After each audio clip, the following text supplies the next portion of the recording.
Good morning, everybody. Thank you so much for being here. We are very excited to welcome all of you. Welcome all the participants of the Transatlantic Parliamentary Forum for a Free Cuba, #2. This is our second edition. The first one took place in the city of Miami in November. Thank you so much, and welcome all the legislators that are right here and those that are going to be joining us by Zoom, and those that are arriving, welcome. And of course, also all the members of the diplomatic body, the chief of missions in front of the OAS, welcome. Thank you for being with us. Also, the ambassadors in front of the USA that are here today. Thank you so much for being here. A special thanks to all the members of the Cuba Libre team that have been working non-stop to make it today possible, and of course for our partners organizations, the IRI, also the Victims of Communism Memorial Foundation. Thank you so much. The Bacardi Family Foundation, thank you so much for being here with us, and of course the Latin American Youth Network for Democracy that is going to be presenting also during today. And with that, I'm very honored to present to you Ambassador Andrew Brember from the Victims of Communism Memorial Foundation to give us his opening remarks.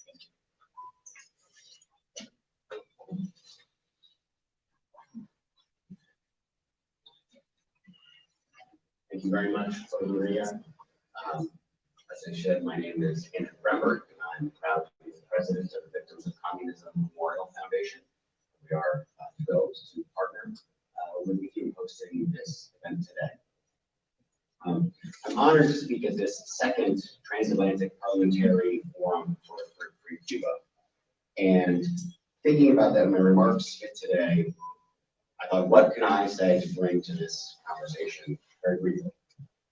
We all know that the Cuban regime has oppressed the island for more than 6 decades, and of the vast human rights abuses that take place there on a daily basis. Sadly, we also know that the regime has exported its brand of communism throughout the region, destroying countries in its path, such as Venezuela, and now increasingly Nicaragua. These facts, both the poisonous ideology of communism and the human rights abuses committed by the regime, are why this Transatlantic Parliamentary Forum for a Free Cuba is so important. We in the free world must show our solidarity for those held captive in bondage of communism. And specifically, I wanted to talk today very briefly about the more than 1,000 political prisoners in Cuba. Most of them are prisoners of conscience, people who have been imprisoned for peaceful expression of their political or religious or other beliefs, for their artistic expressions, even though they have never used or advocated violence. On July 11th last year, we witnessed the start of the largest protest movement seen in Cuba in decades. Thousands of Cubans took to the streets across the island, protesting repression and corruption. They demanded freedom and chanted, "Down with the dictatorship, down with communism." The Cuban communist regime has responded with further repression and violence. Without due process or any judicial guarantees, hundreds have been imprisoned and remain in prison, suffering psychological and physical torture, including Jose Daniel Ferrer, a recipient of our organization's Truman Reagan Medal of Freedom. Ferrer is a tremendous example of human courage in the face of Cuban communist oppression. Since 2003, he has spent most of his life arbitrarily detained or in permanent political prison. Years in prison, beatings, and torture have deteriorated his health, but have not broken his freedom fighter spirit. Despite his health challenges, the regime keeps him in solitary confinement, will keep him up with lights on for 24 hours a day, and not treating multiple diseases and conditions he suffered. After he was forcibly disappeared again by Cuban authorities for almost 3 months, when talking with his family, he once again denounced the regime that was murdering him slowly. Similarly, last year, we awarded our Dissident Human Rights Award to Luis Manuel Otero Alcantara and Michael Castillo Sorbo, who have been imprisoned in terrible conditions. This past year, they won the Latin Grammys for their contributions to the song Patria Vida. And they have conducted hunger strikes to protest the Cuban prisoners' inhuman treatment. And just thinking about what we saw last summer, this song, which of course won the Latin Grammys, has become the anthem of anti-regime protests in Cuba. The way these three prominent political prisoners are being tortured by the Cuban communist regime today should be horrifying to all of us and to anyone of any sense of values or goodwill or democracy.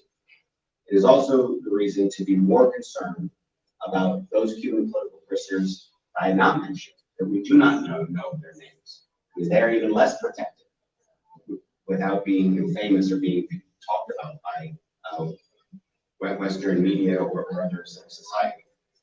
And our commitment to democratic values, to solidarity, must translate into actions that advocate for Cuba's political prisoners. Legislatures and parliamentarians across the free world can and must do more to raise the political and economic cost to the regime for keeping political prisoners in Cuba by building strong coalitions to pressure the regime.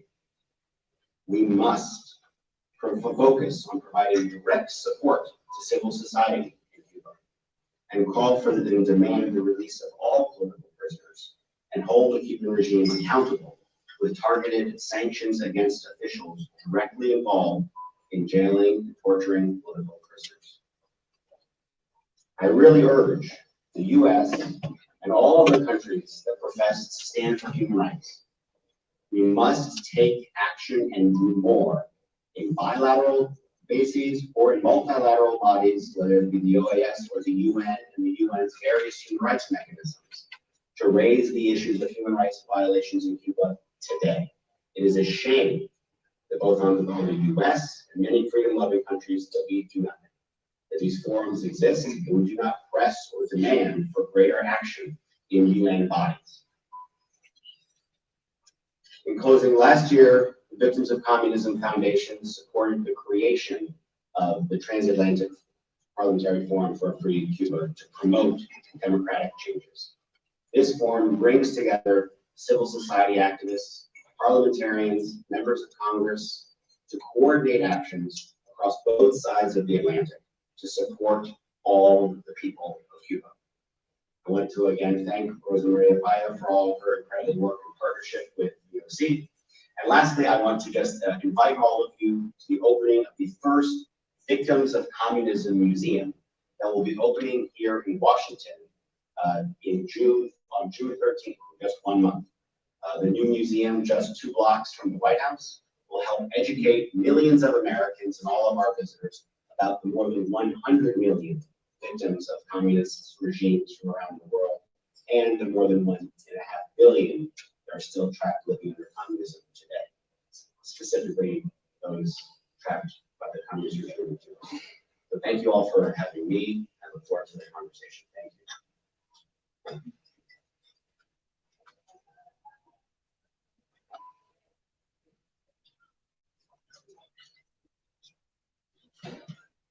Thank you so much, Ambassador Member. And we are very pleased also to be joined by members of the Cuban civil society.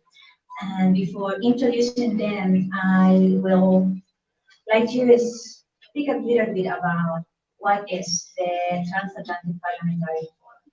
In November last year, and now by chance, in November last year, the Cuban people were preparing for another round of massive protests that were very hardly tracked by the Cuban regime.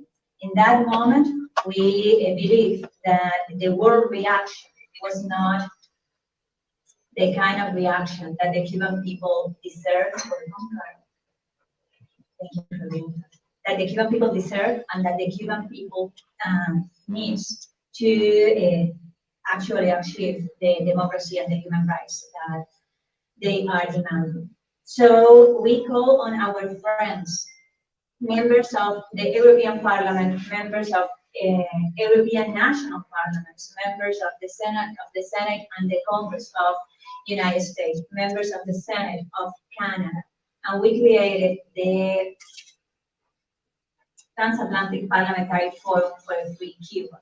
I say we, but actually the forum is integrated only and exclusively for members of these bodies, and in this occasion, we are pleased to announce that the forum expanded to include members of the legislative bodies of Latin America, and we are here today also in the presence of Felipe Casas, senator from Chile, but we are going to hear also from other senators and congressmen and congresswomen from Latin America via Zoom. What is the goal of the Parliamentarian Transatlantic Forum? Well, the goal is to expand the network of support of the Cuban people. Those people that were in the street last summer demanding freedom and that today are suffering the repression and the militarization of the whole country just to prevent them from speaking their minds and to prevent this movement for democracy to succeed.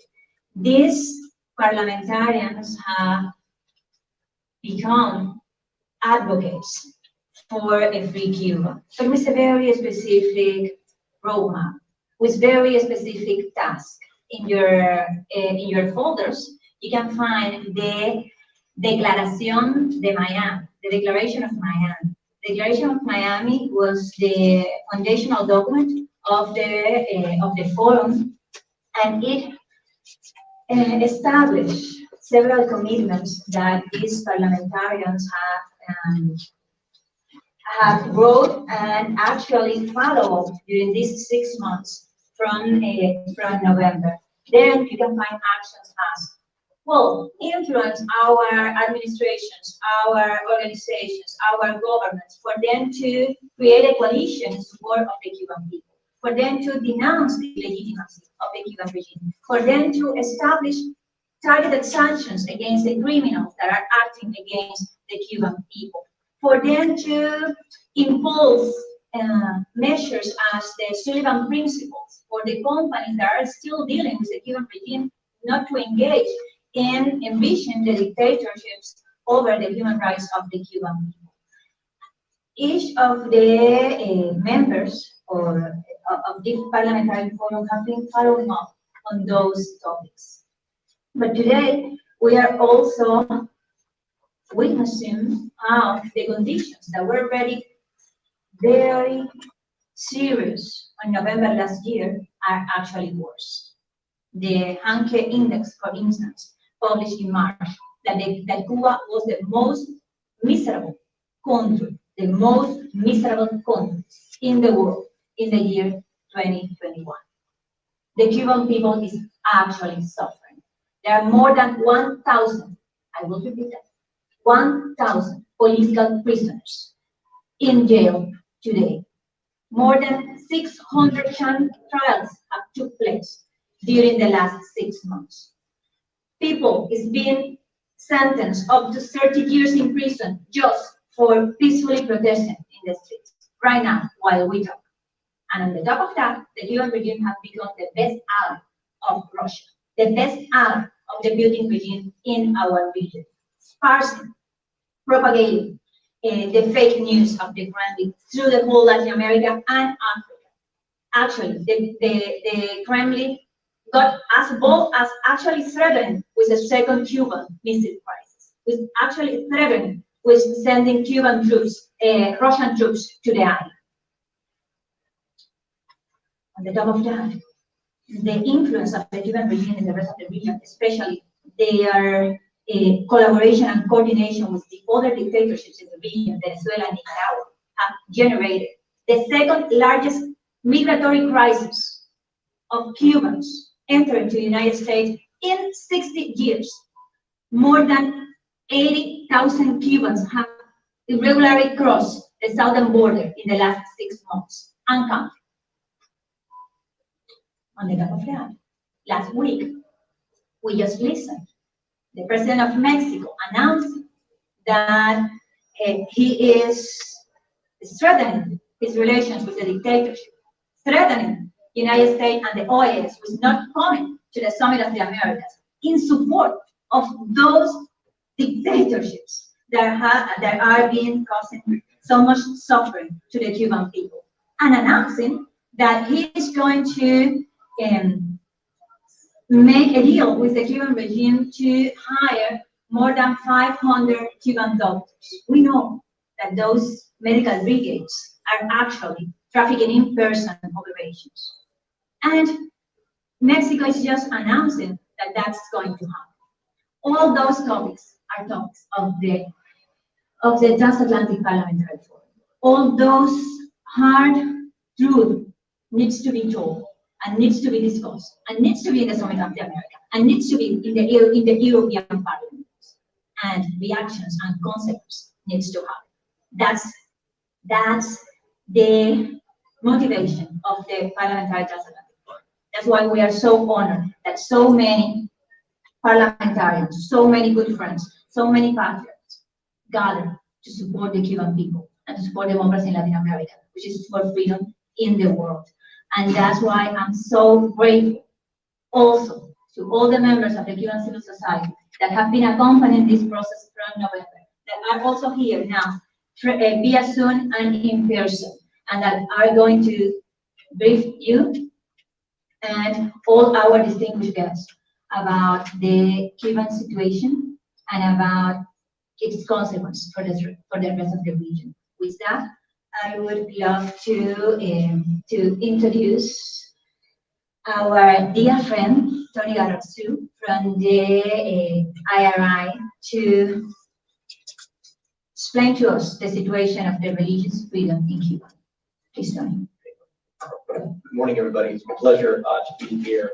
And thank you, Rosa Maria, for the invitation. It's really our honor to be able to participate in the Transatlantic Parliamentary Forum this morning, and among such amazing supporters for a free and democratic Cuba. As a Cuban American, my family came in the 1960s to Miami, so born and bred in Florida, in Miami, Florida. This is very special to my heart and to our institute as well. We are undoubtedly in a very dark moment in the history of Cuba.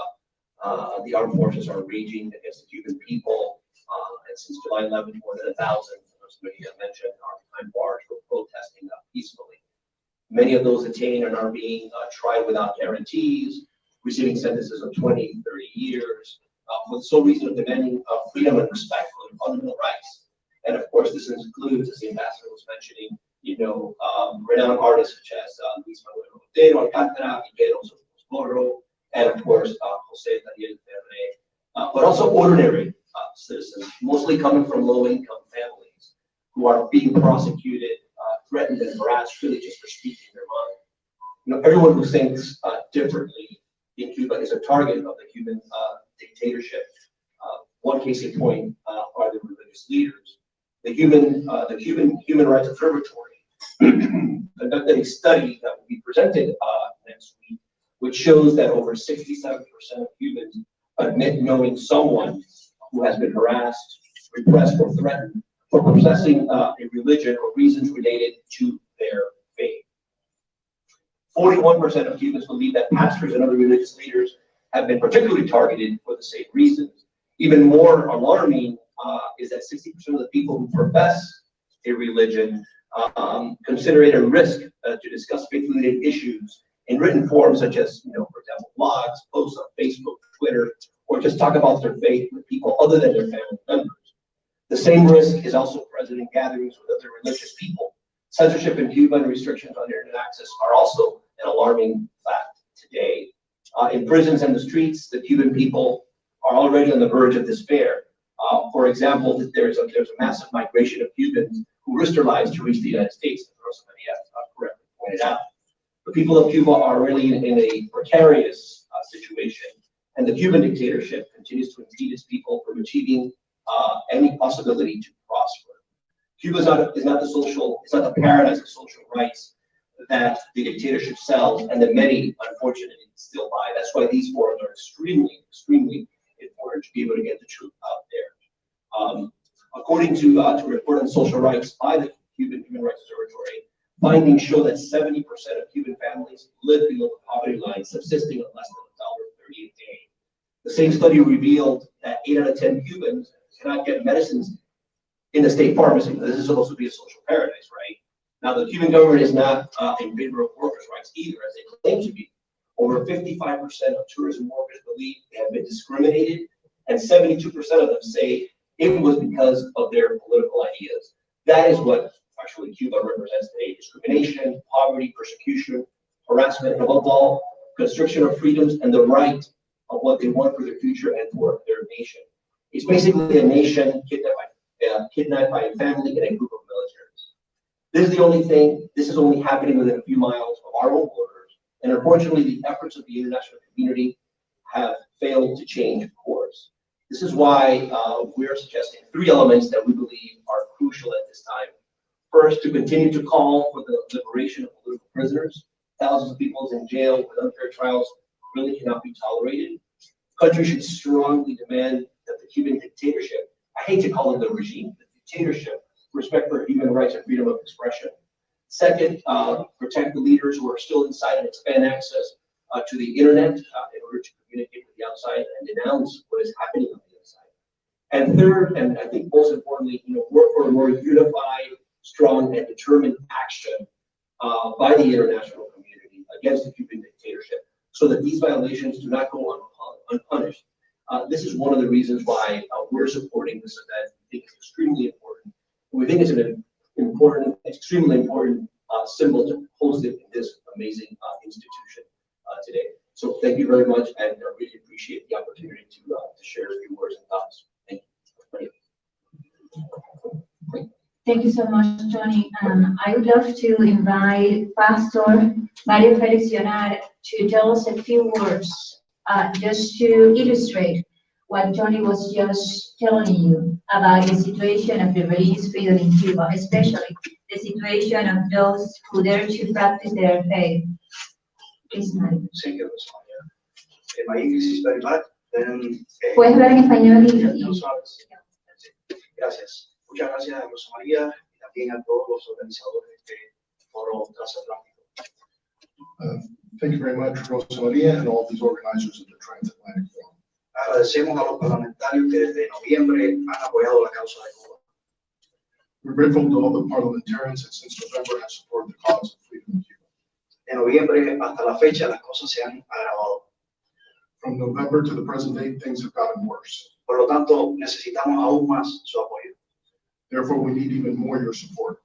Respecto a la situación de libertades religiosas que habló Tony, yo quiero también poner ejemplos.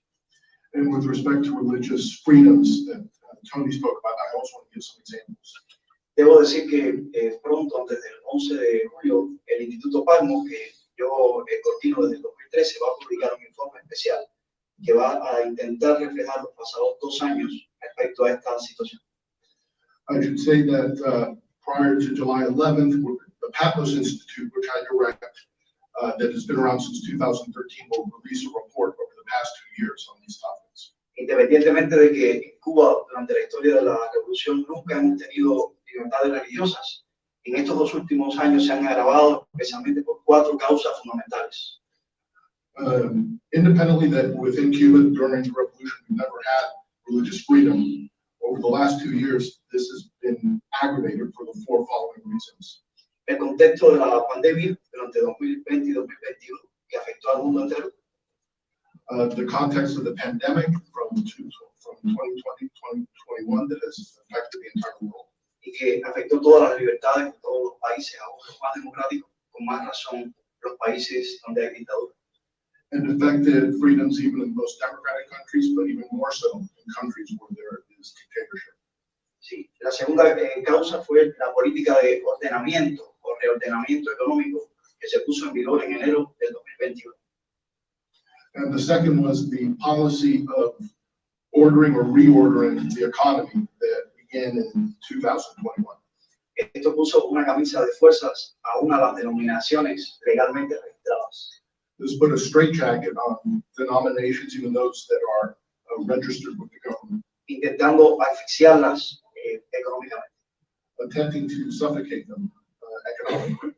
La tercera causa fue el hecho que todos ustedes conocen y que Tony y todos los demás han hecho referencia. El 11 de julio, And the third is the action, which all of you know about, that Tony also referenced, which is July 11th. entre los miles de presos se destacaron creyentes de todas las confesiones religiosas. Among the thousands of prisoners, there were believers of all the different faiths.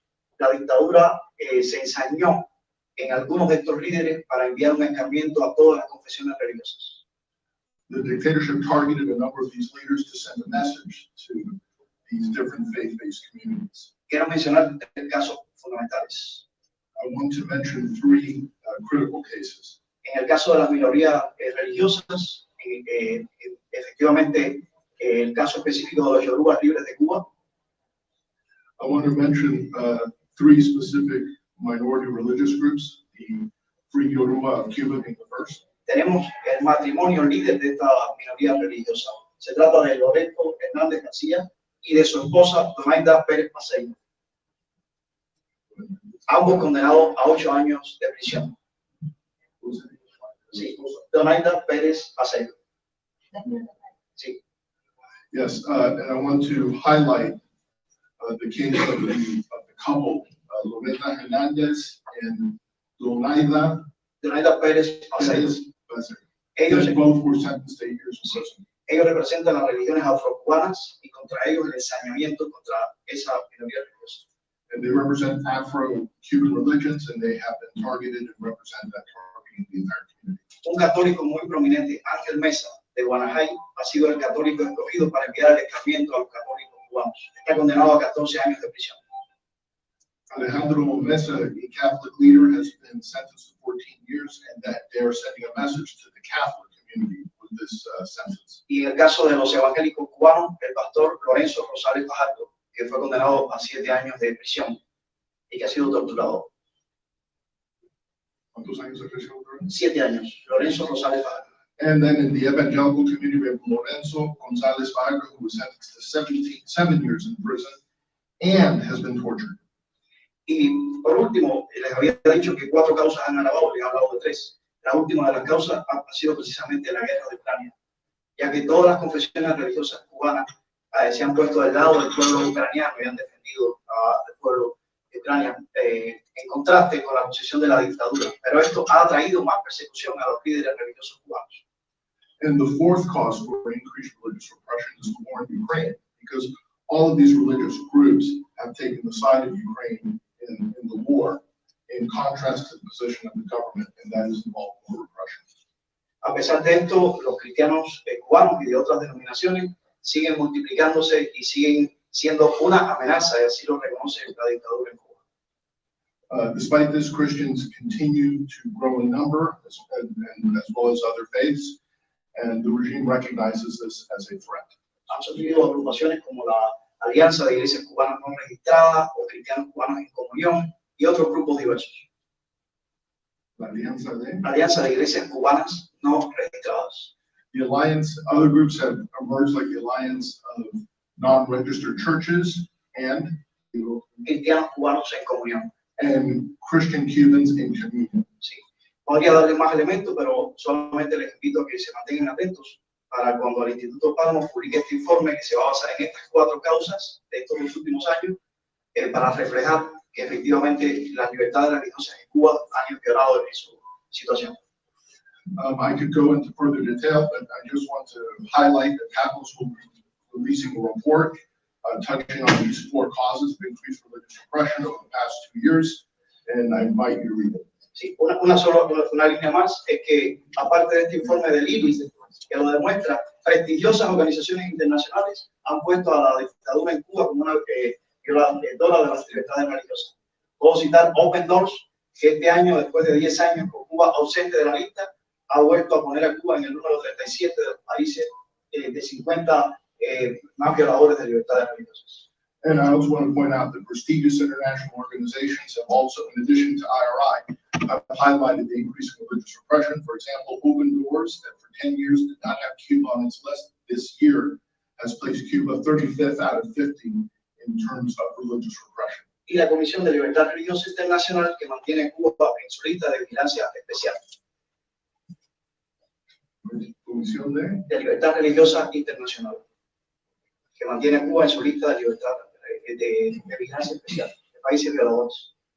and the Commission of International Religious Freedom that has Cuba under observation in terms of countries violating religious freedoms. Thank you so much, Mario. Thank you so much, John, for that translation. We welcome Senator Rita Scott to the room. Thank you so much for being with us. And with that, I would love to pass to some of the members of the Cuban Civil Society that have been joining us for soon. And I pass the floor to Ramon Saúl Sánchez, that is from El Movimiento Democracia, and is going to briefly talk to us about the migratory crisis that we are confronting right now. Thank you, Ramon.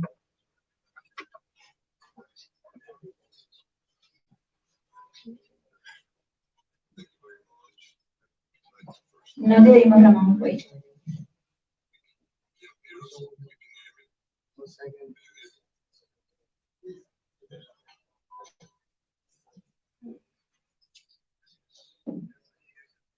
¿Nos escuchas, Ramón?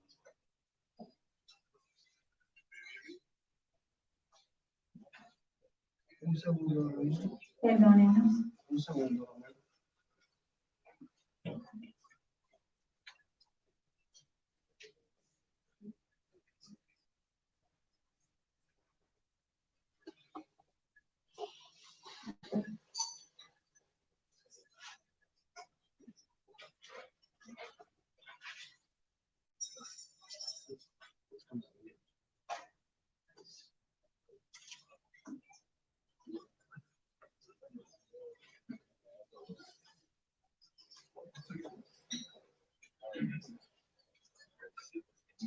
All right, while we figure out what's going on with our Zoom, I invite you, John Suarez from the Center for a Free Cuba, to briefly brief us on the situation of human rights in Cuba and its consequences.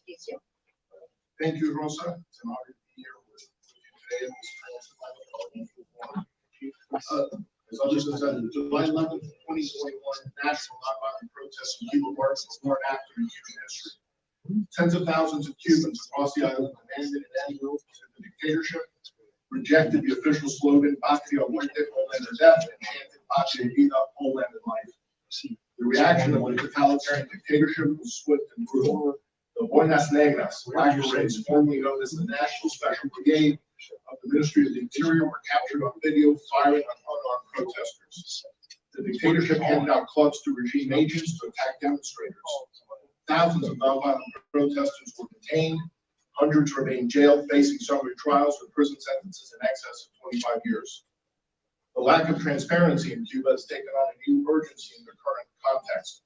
The International Committee of the Red Cross has not been allowed in Cuban prisons since 1989, and that was a brief period between 1988 and 1989.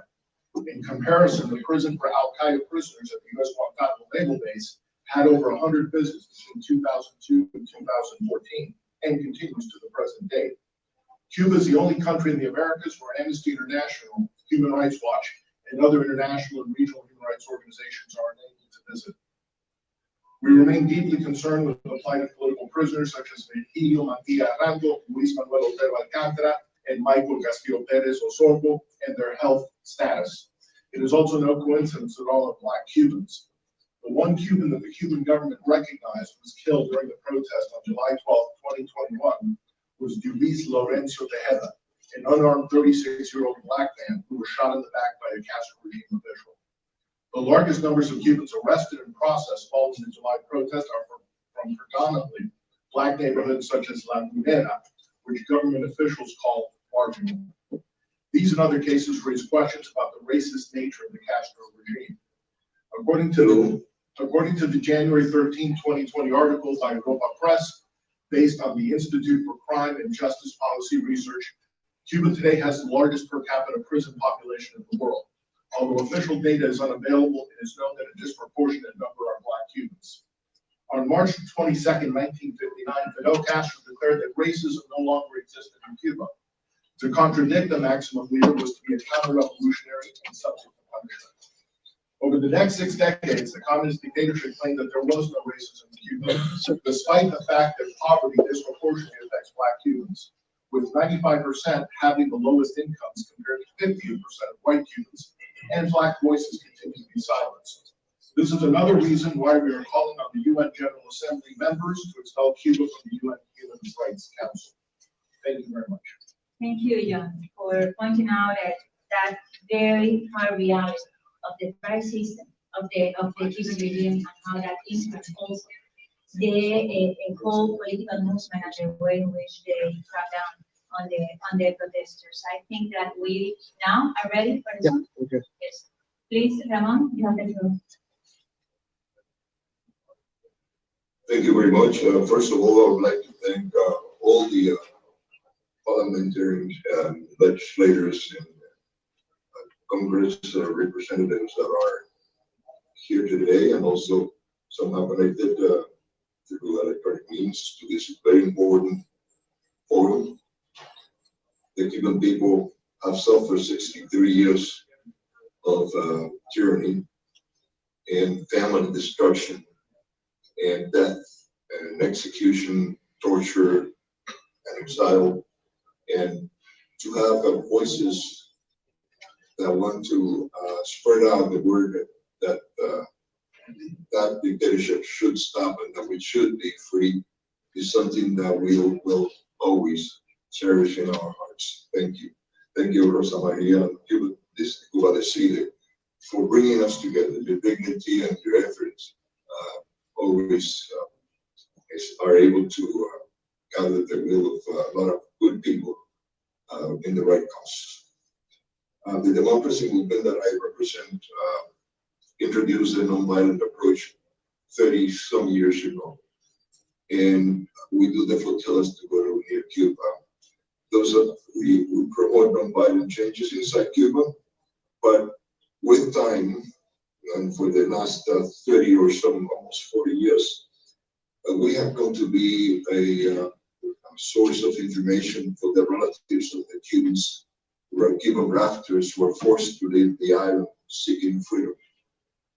My phone has received thousands of calls throughout the years. One day I received 70 calls in one Sunday of anguished relatives in Miami that don't know if their loved ones who left Cuba in a raft are dead or were dead or were picked up interdicted by the U.S. Coast Guard or landed somewhere in another country. This is a constant of the present regime. Before this regime, less than a fraction of 1% lived outside Cuba, about 50,000 people. After this regime, 30% of Cuba's population lives in exile, and unfortunately, more and more every day. Because the Cuban regime utilizes exodus as a tool of political gains. It utilizes not only the lives of people, but even the death of people that they cause to achieve certain political and economic purposes. Among those things is to, of course, relieve the internal pressure from the discontent of the population with that inept and dictatorial regime. Another element that they use the exodus for is to sit the United States in the table of negotiations to obtain concessions, utilizing the Cuban people at the expense of the lives of the Cuban people. They have become very able in doing this.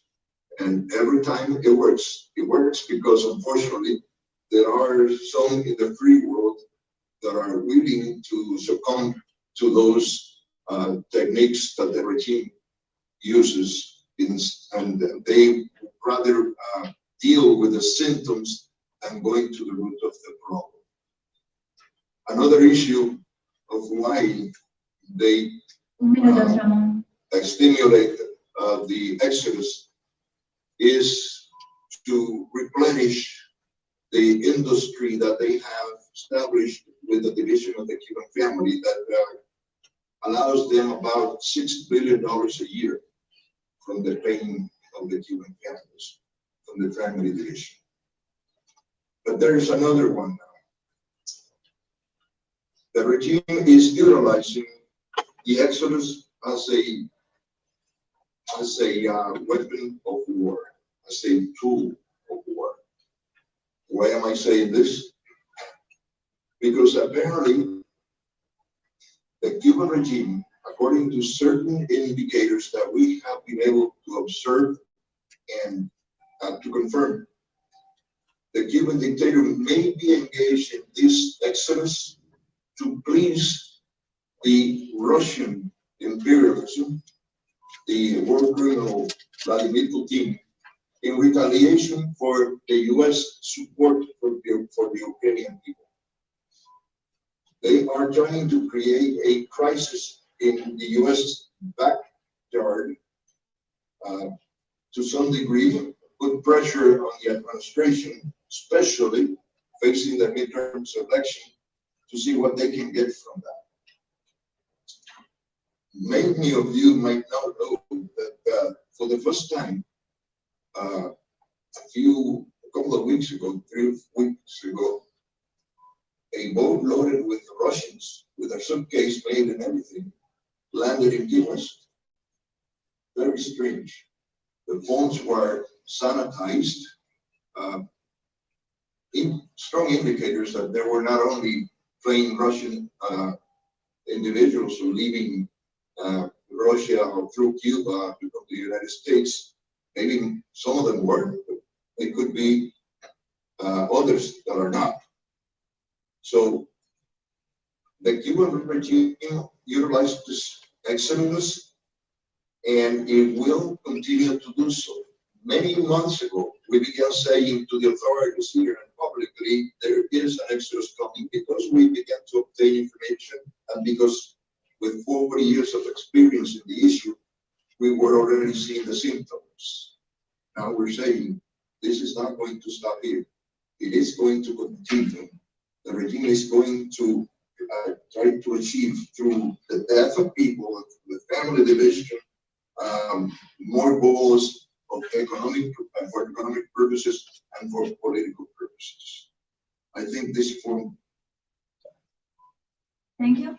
Ramón, is he listening to us? Yes, it is. Yes. Mike. You got muted? Okay. Yeah. Now, can you hear me there? Yes, we get you. Thank you so much for those remarks, and thank you for those very specific facts on how the Cuban regime is once again weaponizing the Cuban people to obtain concessions from the U.S. and also to release pressure. We are going to continue to listen from the Cuban civil society, but before, I would like to pass the floor to Senator Rick Scott. For us, is of course an honor to have you in this Transatlantic Parlamentarian Forum. The floor is yours. Thank you, Rosemary, and thanks for the opportunity here. I would recognize my friend, the Congressman Carlos Jimenez, who we've been able to work. We basically got elected about the same time. Mayor and Governor of Florida, we had the opportunity to work in that position, and since we both came up here about the same time. I first want to begin by remembering the families who lost loved ones in the devastating explosion at the Hotel Saratoga in Havana. We continue to pray that they are comforted, that any missing victims are quickly found and hopefully found alive. As Governor of Florida and for the past 3 years as Senator, I've had the chance to talk with many Cubans living in Florida and across the country who risked their lives to leave the brutal oppression of Cuba. Many of them, most of them, came here with nothing, scarred by the oppression of the regime, but hopeful for a new life. But what little they had, they started businesses and built a thriving community, not only in Miami, not only in Florida, but across the country. I witnessed their resolve to fight for freedom, support their families, and contribute to their communities. They're examples of the American dream and testimonies to the ills of communism and socialism. The Cuban people are a source of inspiration for all of us. They show us what can be accomplished when you have freedom and opportunity. That's why we continue to fight for the end of communism in Cuba, for the freedom and liberties of every Cuban family. Here in Washington, we need to continue doing everything we possibly can to support the freedom movement in Cuba. We need to treat Diaz-Canel and the Castros as the thugs they are. You can look at just recently what they're talking about with regard to Russian invasion of Ukraine. Cuba is criticizing NATO for stepping up to prevent further Russian aggression. When an American journalist was killed while covering the fighting, Cuba state media lied and said he was a CIA agent. They're downplaying Russia's abuses as Congress gives them sweetheart debt financing deals. So Russia's committing genocide in Ukraine, and Cuba's helping them lie about it. You can see that cities like Mariupol have just been leveled. We're seeing mass graves filled with the bodies of Ukrainians. Done nothing to deserve this attack, and Cuba is playing right along with it. You can look at the Cuban regime and start, pro-democracy activists on the island like Jose Daniel Ferrer and the ladies in white. I've spoken with Jose Daniel Ferrer's family. They told me he's been subjected to physical and psychological torture in an attempt to end his life. I asked the White House to intervene back in December, and they hung up on him. He's suffering from severe headaches, mouth bleeding, malnutrition, cough, and all products of the kill, torture, and inhumane treatment of the Cuban regime. But it's not just him. There's about 1,300 innocent demonstrators in prison since last July. They're doing everything they can to persecute, kidnap, torture, kill anyone who stands up. It's horrible what they're doing. I'm doing with kids as young as 14 years old. I think of Shirley Avila-Leon. After Obama's appeasement, the secret police in Cuba came to her house with a machete and chopped her hand off and then stuck in the mud so she would get an infection. And you know what she did wrong? She complained that a school in her area was going to be closed. So appeasement does not work. I was proud when a few months ago the Senate unanimously passed my resolution condemning the torture of Jose Daniel Ferrer and calling on the international community to stand up finally with the Cuban people against the authoritarian regime. I was just in Poland 2 weeks ago talking to some Polish leaders, and they had no idea how bad the Cuban regime was. We need to do everything we can to stop supporting their abuses and bolster their economy. We've got to make sure everybody in Europe knows what's going on. I've been pressuring the Biden administration to lift the legal immunity of apoyo, who's helped the Cuban regime traffic doctors overseas. I've urged major travel agencies across the world, but especially in Europe, to stop advertising trips to Cuba. I've spoken with leaders of the OAS, which has shown up to try to be helpful, and the UN about Jose Daniel's case. That's why I called on President Biden to not only allow Diaz-Canel and his thugs to not allow Diaz-Canel and his thugs to attend the upcoming Summit of the Americas. I was disappointed to hear last week we had Congress or Homeland Security Committee meeting, and I asked the State Department about the current discussions of the Cuban leaders. I asked them, are they willing to review sanctions, or are they willing to take Cuba off the terrorist watch, sponsor terrorism list? They wouldn't answer. So we have to assume the worst. It's unacceptable. If America is actually going to be the greatest beacon for freedom and democracy around the world, we have to actually do something for it. We all have a role to play. I want to thank all of you for what you work to promote a new day of freedom for the Cuban people. You can't imagine anybody would want to treat people the way the Cuban regime treats people. I want to thank all the legislators who have traveled here. I want to thank Congressman Diaz-Balart, Congressman Jimenez, Maria Salazar, and Rubio for all their hard work to support the Cuban people. And thanks for the opportunity to be here. Thank you so much. Thank you so much for being a voice for the political prisoners. Thank you so much for each action that you have mentioned that are also in fulfillment of the commitments of the Parliamentary Transatlantic Forum. We really appreciate your voice in the Senate. We really appreciate that resolution in favor of Jose Daniel Terge, and also the resolution that the Senate unanimously passed to rename the street in front of the Cuban embassy, honoring my father, Osvaldo Payán, who will be 70 years old today if the Cuban regime weren't killed him 10 years ago. So thank you so much, Senator. And with that, I would love to pass the floor to Salome Garcia Bacallao, that have been working to tell us all the details on the Cuban political prisoners, on the young Cubans that have been sent to jail just for peacefully protesting on the streets. Salome, the floor is yours. Can you hear me? Yes. Good morning. Thank you for this opportunity. I'm part of Segunda. It's a group of researchers, journalists, and Cuban lawyers that have been documenting all the detentions in relation to the July 11 protests. Since I last addressed this forum last November, the total number of people detained that our group has documented increased by 200 to 1,452, and also the number of people who remain in jail to 743. The reason is that every time that an unjust sentencing is published, one more family decides to break the silence. In November, most of the trials had not taken place. Until today, we have registered 555 trials, and at least 84 more protesters are pending trial still. This number is inferior to the official number offered by the General Prosecutor's Office of the Cuban Republic.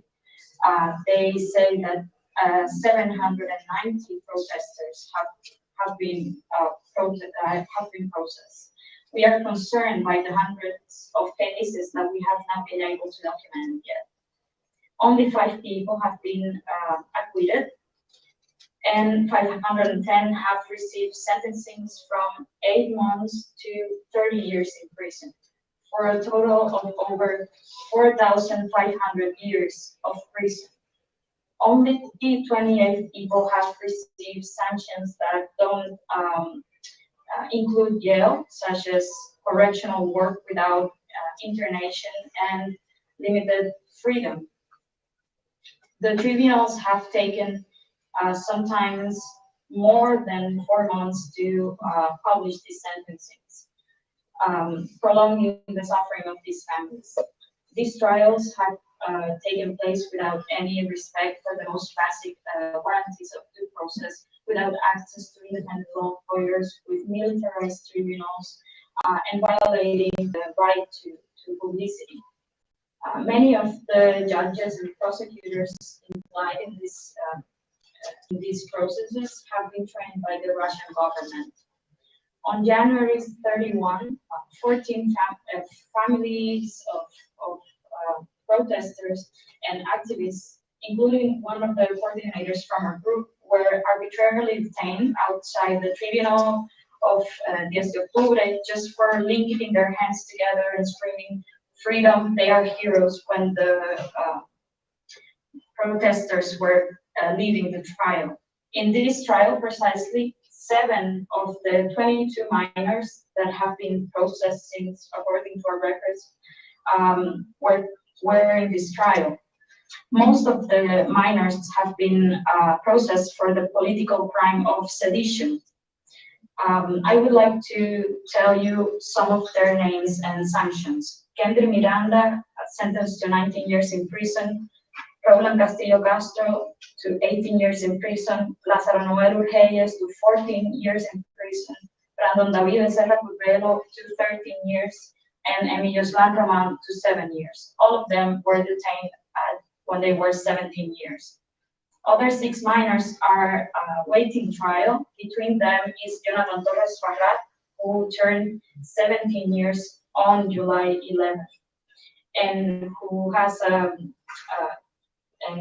the prosecutor is asking for 8 years in prison. At least other 5 children between the ages of 12 and 15 years will be very soon completing a year of reclusion in detention centers managed by the Ministry of Interior, and they didn't even have a right to being defended by a lawyer or to a fair trial, because this is an administrative sanction. They were also subject of questioning without the presence of their parents or lawyers. Some of these minors have chronic diseases such as hypertension, and many of them have contracted dengue, scabies, COVID, hepatitis in prison, and they have been denied medical attention. The experience of 56 minors that in total were detained for this protest is not an isolated situation in Cuba, but a systematic practice violating the Convention of the Children's Rights signed and ratified by the Cuban state.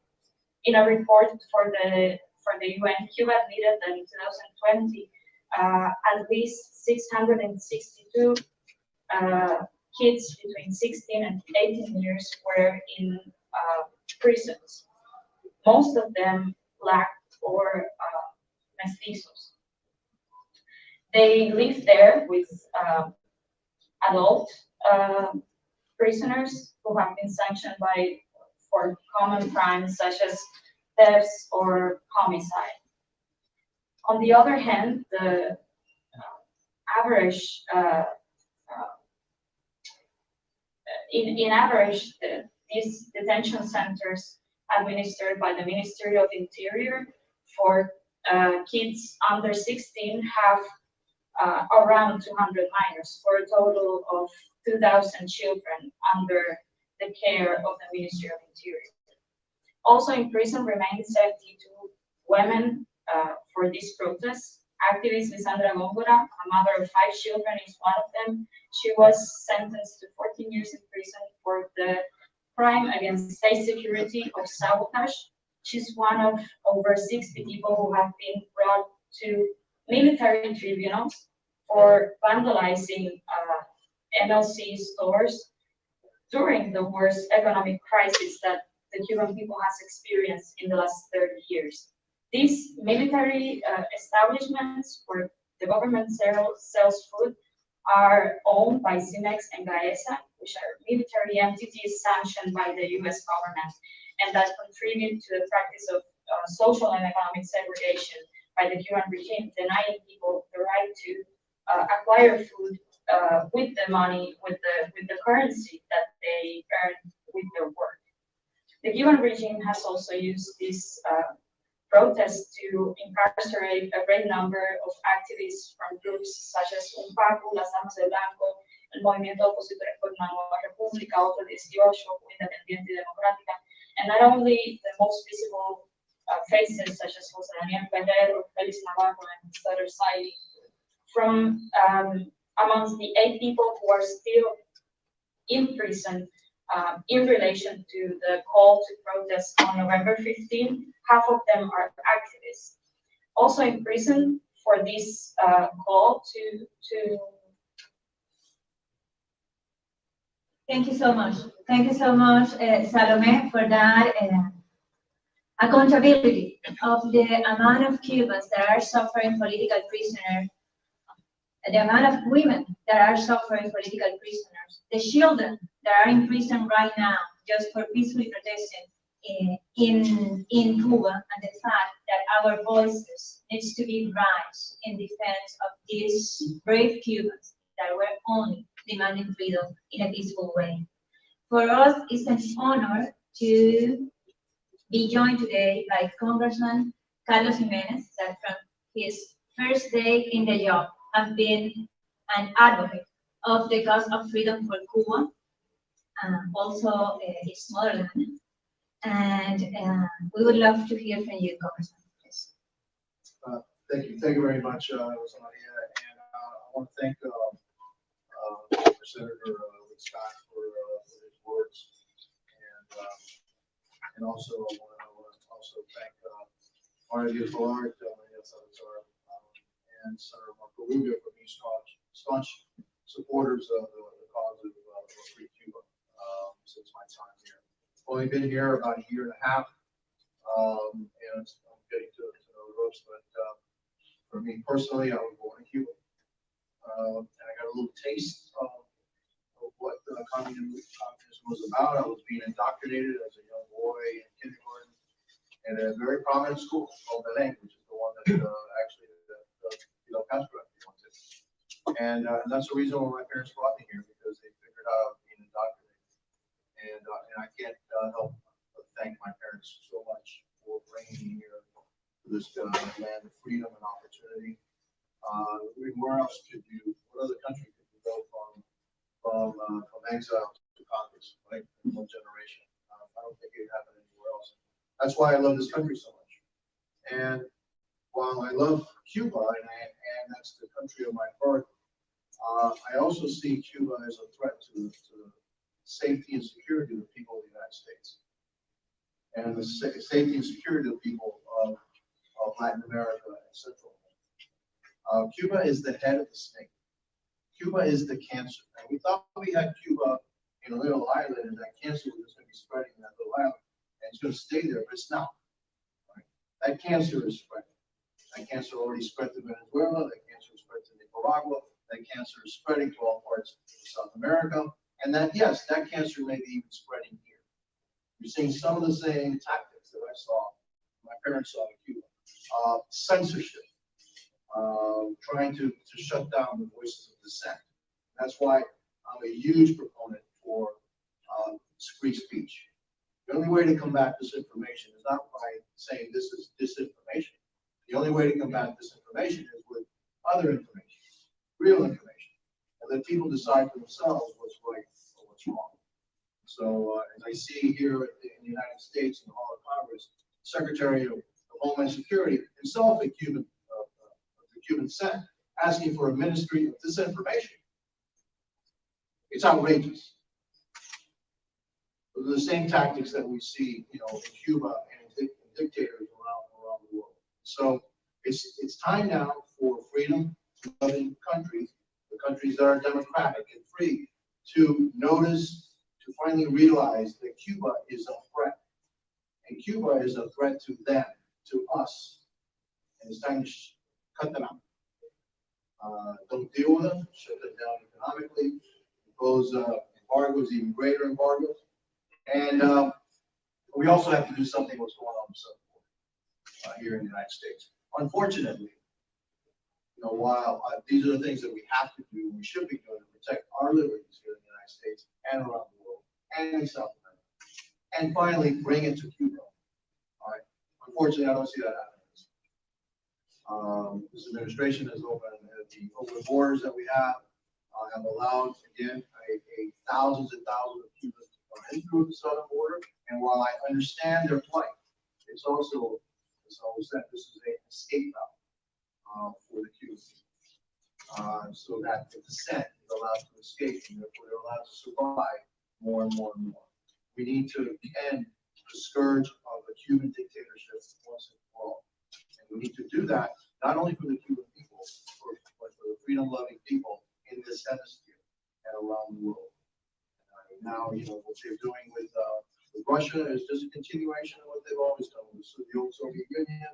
They're puppets of the Soviet Union. They are proxies, and they will continue to do that. And believe me, the Soviet Union is not a friend of the United States. And the Soviet Union is not a friend of freedom around the world, as they've so demonstrated with their invasion of Ukraine. And I got to take my hat off to the Ukrainian people for fighting and saying no to Russia and pushing them back. And hopefully America needs to continue to support the freedom-loving people of Ukraine. And hopefully we can do the same thing for the freedom-loving people of Cuba and support them. So I get a little emotional, probably because it's personal. My father and mother, God rest their soul, they never got to see Cuba, the land that they so loved. Cuba had one of the highest standards of living in 1958 in the world. And today it's rated the most miserable country in the world. Why anybody would want to, replicate what they are doing in Cuba is beyond me. It's beyond me. But we have people in also this Congress that actually are okay with what's going on in Cuba.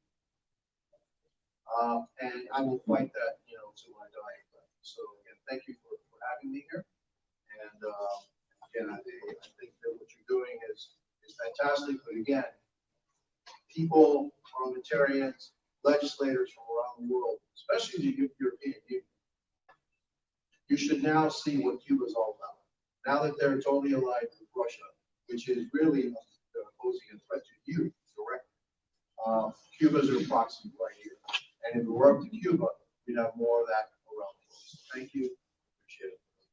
Thank you so much. And thank you for your time, Congressman. And for that very clear alert that you are sending not only to your colleagues here in the US, but also to the European Union, the European Parliament, the European national parliaments, and that's why this forum is that significant, because this is the place in which we can you can actually coordinate actions with a very specific goal that you said is the freedom of a nation that want to be democratic, of a people that only want access to human rights. Thank you so much. We have two more witnesses from the Cuban civil society that I would love for you to listen. And with that, I will pass the floor to Orlando Gutiérrez from the Directorio Democrático Cubano. Gracias, Orlando. Thank you, Cuba Libre and Rosa Maria, for inviting me to this forum. My message is very brief. The message is that the reality is that it's the European Union financing the regime in Cuba. Whereas China has forgiven 2.8 billion of the Cuban debt, the Paris Club has forgiven 8.5 billion. Whereas China has given the regime 1.8 billion in loans, the European Union, through its cooperation agreement, gave the regime 61.5 billion in investment for development in 2019 and 60 billion since 2020. So the hard currency, the cash the regime is using for its day-to-day operations and for repression is coming precisely from the European Union.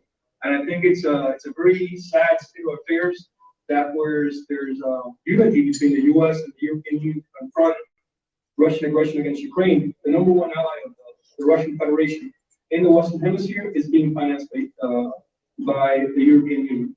As long as this persists, as long as this open-ended financing of the regime exists by the democracies of the European Union, repression will continue in Cuba, and the regime will always see light at the end of the tunnel. So I find that it's a glaring moral fault of Europe to be financing this regime, which all of us in this panel have listed as a regime that has committed crimes against humanity and continues to subvert democracy throughout the hemisphere. Thank you very much. Thank you so much, Orlando, and we really appreciate that alert. You mentioned the Paris Club in the first meeting of the Parliamentary Forum, and now the threat is even bigger because the Cuban regime is posing even a bigger threat to the national security of several countries and, of course, to the Cuban people. Thank you so much. And with that, Hugo Asha, from the Fundación de Derechos Humanos de Cuba. Please, Hugo, you have the floor. Absolutely. I want to first and foremost thank you, Rosa. Thanks every single parliamentarian that is here with us, from senators, representatives, congressmen from different European bodies. Orlando said something that is extremely paramount. Let me summarize this. If you believe that the war in Ukraine is an isolated European conflict, you're dead wrong. And this is extremely relevant for the cause of Cuban freedom.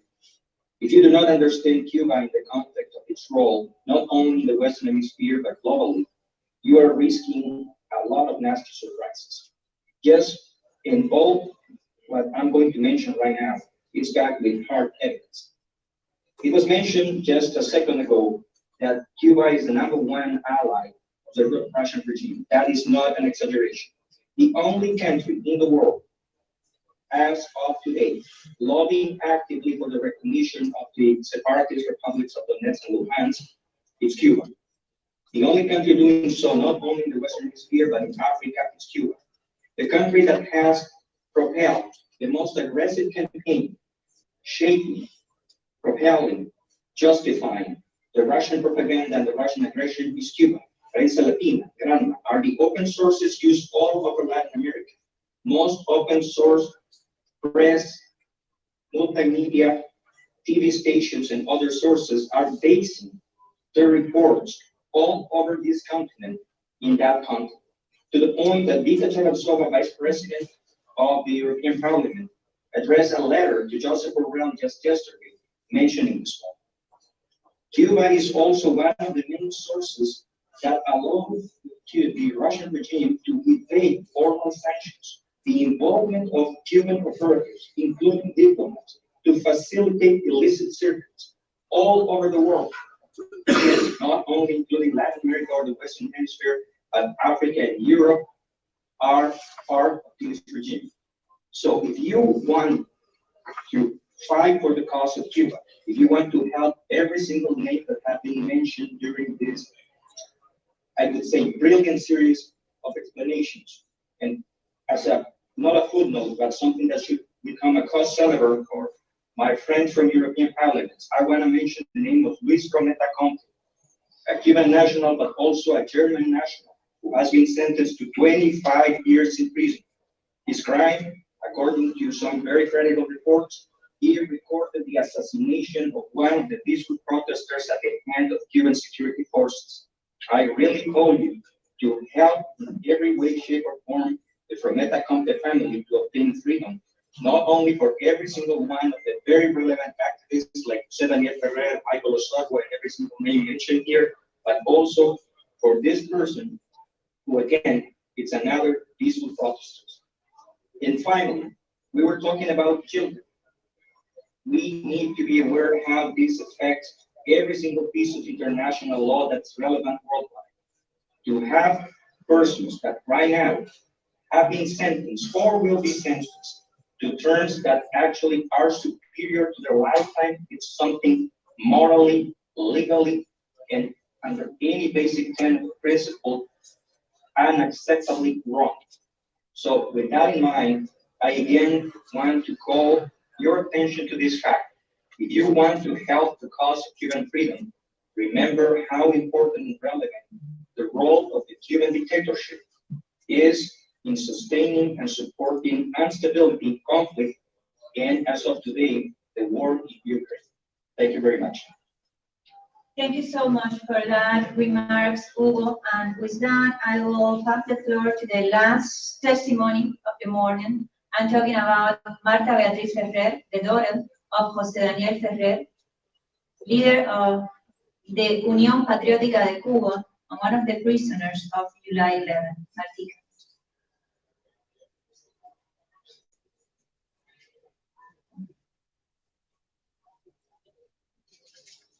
Marta?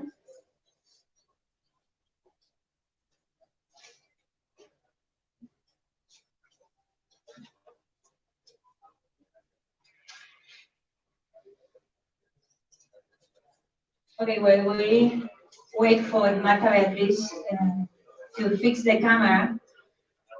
I would like for all of us to listen to the remarks that Senator Posadas from Canada has sent to us. Senator Posadas is a founder of this forum. He has been working very close with Mr. Michael Lima from Democratic Spaces, from the Cuban diaspora in Canada, and he cannot be here with us today, but he sent this video talking to us about the challenge that he has found in Canada.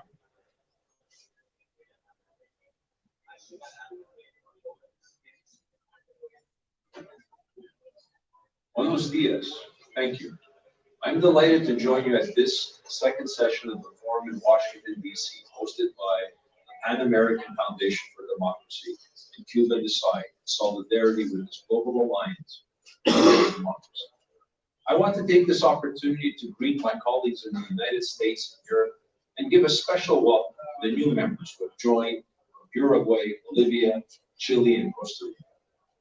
I'll start by reiterating my commitment to the objectives of the Transatlantic Parliamentary Coalition for a Free Cuba, inaugurated in Miami on November 20, 2021. Because defense of democracy and condemnation of oppression in Cuba and elsewhere is a global struggle that must transcend borders, ideologies, and political parties.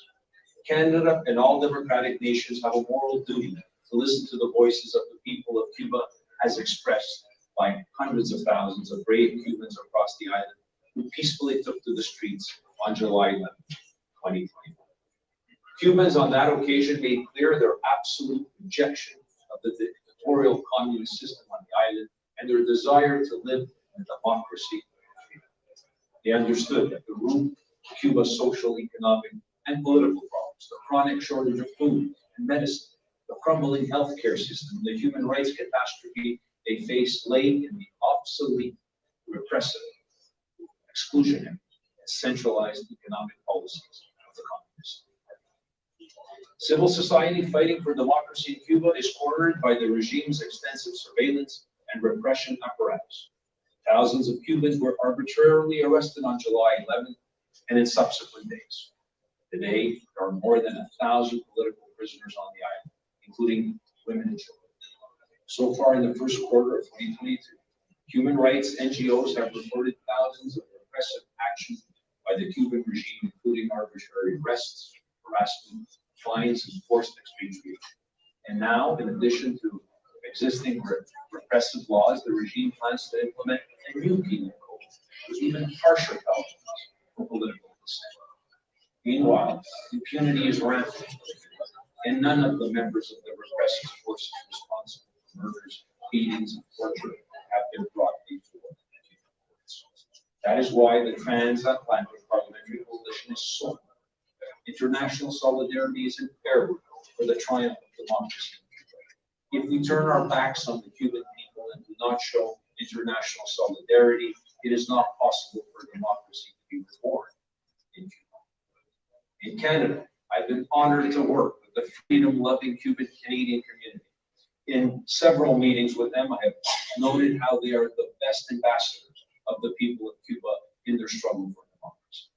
Together with a community of freedom-loving Canadians of Cuban descent and important voices of solidarity from the Conservative Party Parliamentarians, we have taken steps to make the main points of the Miami Declaration a reality.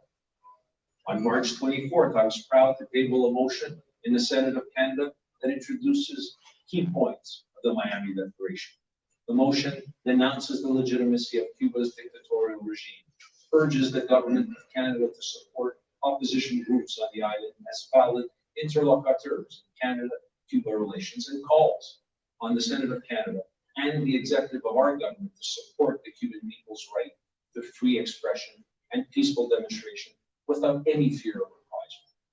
The motion was supported by the Conservative Party Senate. Unfortunately, it is currently languishing on the order paper, awaiting action from a majority of Trudeau government-appointed parliamentarians. And along with other conservative parliamentarians such as Pierre Poilievre and Mr. Pierre Paulus, we have taken part in public demonstrations organized by the Cuban community in support of democracy in Cuba. We have also been drawing attention to the moral and ethical implications of vacationing and investing money in Cuba and how it contributes to propping up the repressive apparatus used to persecute journalists, artists, human rights defenders, and critics of the regime. We believe that in the current global context, and due to the close relationship of the Cuban regime as a key ally of dictator Vladimir Putin in Russia, vacationing and investing in Cuba is tantamount to giving support to the human rights predatory regime that, in addition to unleashing repression against its own people, uses all its state-controlled media on the island to reproduce the Kremlin's disinformation machine on the invasion of Ukraine. Canada cannot forget that regimes in countries such as Cuba, Venezuela, and Nicaragua are involved in the axis of aggression against Ukraine. Canada must be consistent in its defense of human rights and democracy around the world, and in the same manner it condemns repression in Venezuela, Belarus, Iran, Zimbabwe, and sanctions corrupt officials and human rights abusers in 21 countries. It should do the same with the Cuban regime. I urge the Trudeau government to stand on the side of the Cuban people, and during the celebration of the 9th Summit of the Americas in Los Angeles next June, to publicly call on the Cuban regime to immediately cease the use of politically motivated repression against their own people. This process requires more than just a few occasional statements by a prime minister. It involves actively working for democratic change through parliamentary resolutions, bills, sanctions against human rights violators in Cuba, and actions to stop the financial flow from Canada to Cuba that serves to strengthen the repressive apparatus of the Cuban dictatorship. I encourage all members of the Transatlantic Parliamentary Coalition in the Americas and Europe to strengthen this alliance for Cuba's democracy through bills, resolutions, and other actions.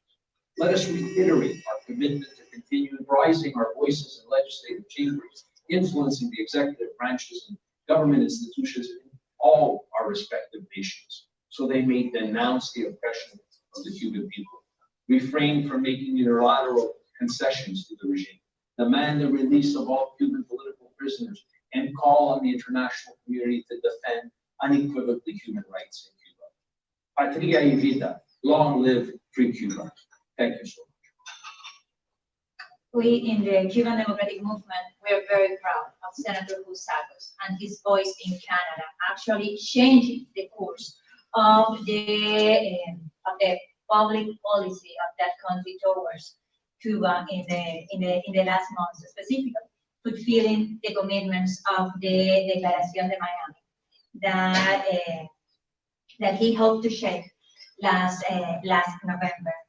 And we have here from senators and the congressman from US, we have here from the senator of Canada, and now we are going to Latin America, and we are going to listen from Senator Felipe Cas, a dear friend and old friend of the cause of freedom, also a personal friend, and very proud of your voice and your defense of human rights everywhere. And we stand with you at the floor. Thank you, Rosa Maria. Thank you, everybody, to be here. So the first thing I want to say here is that I'm very proud for you, Rosa Maria, for what you're doing, for your fight in favor of freedom, democracy. Because when I was a young student, I was only 22 years old, I was studying at the University of La Habana for 1 year. Not because I like communism, but actually exactly for the contrary. I wanted to understand it. And while I was there, I was working with church, Catholic church there. And I always asked my friends over there in Cuba, who is the biggest leader in the island? Actually, I met my wife, the mother of my 4 children, over there in December 1999. And everybody was saying only one name, your father. He was really a unique human being, a politician, but also a very charismatic and deep leader in all sense of the word. I lived 1 year there. I got married with a Cuban. I have many friends over there. It's very sad when my wife doesn't want to come back to Cuba because she feels very sad. And we are failing. And the reason I came here yesterday from Chile, very far away, is because I think what you're doing here is very important. And please don't stop fighting. Don't stop fighting for democracy, for freedom, because actually Cubans are amazing. You know, I am from Chile, very far away. We are kind of boring. But Cubans are very fun. They are amazing human beings. And it's especially sad that one of the best people in the world are trapped by communism. You know, they're being killed, they're being trapped, they're being basically suffering because of a group of guys who feel they have the power to just privatize an island for themselves. Actually, I went to Cuba as a congressman in 2016. I was walking with the ladies of white, and they took me into the police office. I was beaten on the floor by them. I was lucky because I had the help from my country, you know? Because they knew a congressman from Chile was actually in the police station. But there are more than 1,000 Cubans that actually are not lucky and they're still in prison because they have nobody to scream for them. And I think Cuba is a big problem for democracy, not only in Cuba, but also in the region. Well, where nobody expected that Venezuela will end up as bad as Cuba, or even worse. Nobody expected that actually Nicaragua will do the same. And nobody expected that actually in my country, Chile, we still have guys who actually support what's going on in Cuba. So The truth is that we are failing as an international community right now. We don't have right now tools, effective tools to protect people. If you're lucky enough, you can escape. If you're not lucky enough, you're poor enough in the context. If you're not willing to risk your life, you're trapped. And that's the truth. So, Rosa Maria, I think we couldn't have a best leader to speak for this cause than you. Count on us. I mean, from Chile, a small country, Latin America, but we really know what it means freedom.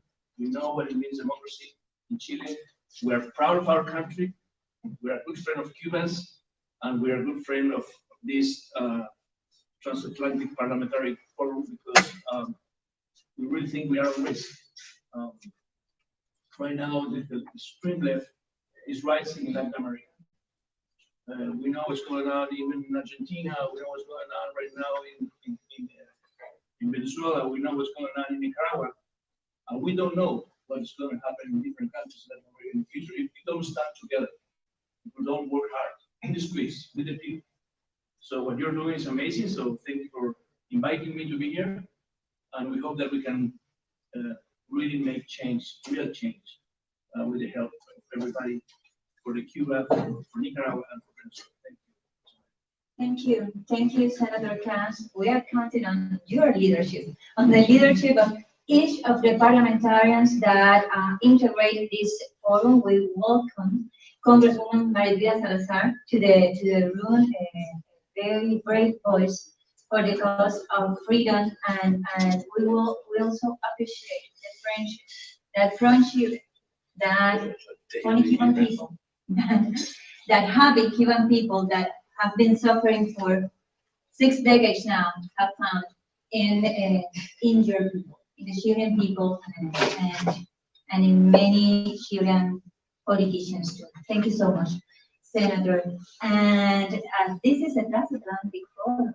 We listen from North America, Latin America, and now we are passing the floor to our dear friend, member of the Spanish Parliament, Victor González de Coelho.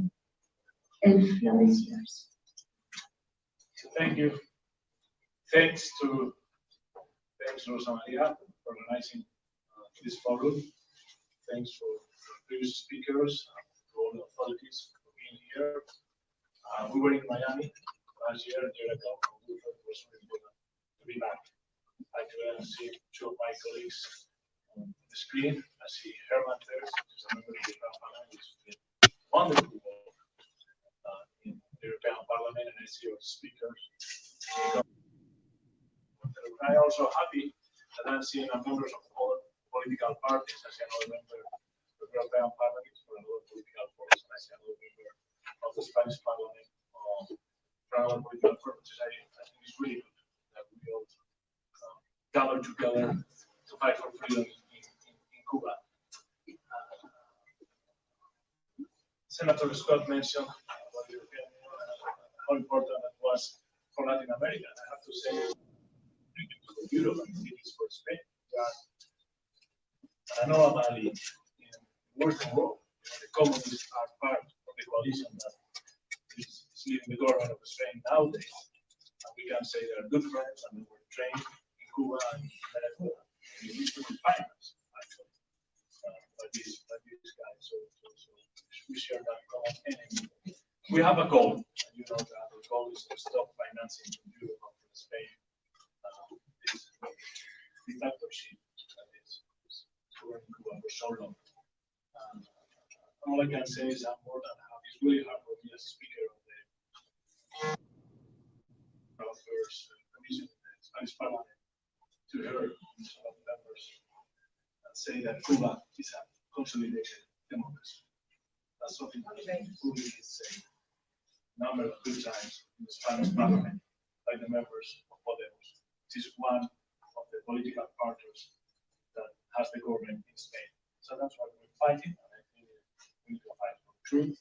And I hope this list is really happy. And the tools we have provided tonight, we start looking for these people, properties, assets, and try to put an embargo on them.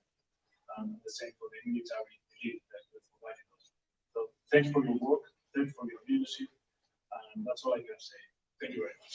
Thank you. Thank you so much, Congressman Victor. Thank you for your friendship. You are one of the founders of this Parliamentary Forum, and you were so right in our point that this is a forum that has as single goal the freedom of Cuba and the respect for democracy and human rights everywhere.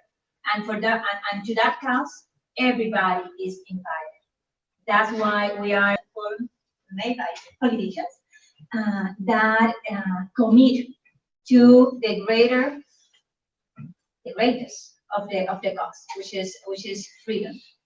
Freedom in their countries and the protection of their countries, but also freedom for the Cuban people. And that's why we are so proud to have in this forum a representative of different parties, different opinions, different positions in the political spectrum, but everybody committed with the same purpose: the freedom of Cuba, the persecution of real actions from the international community, from the governments, towards the protection and the support of the Cuban people. So thank you so much.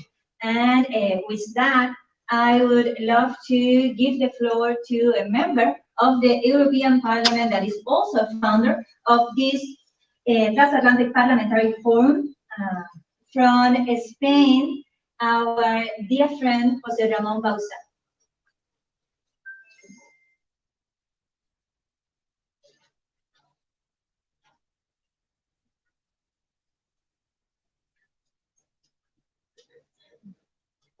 Mike? Hello.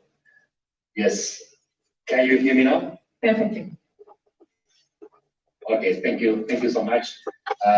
First of all, I would like to thank you, dear Rosa Maria, your invitation, and obviously your efforts to bring democracy every single day to Cuba.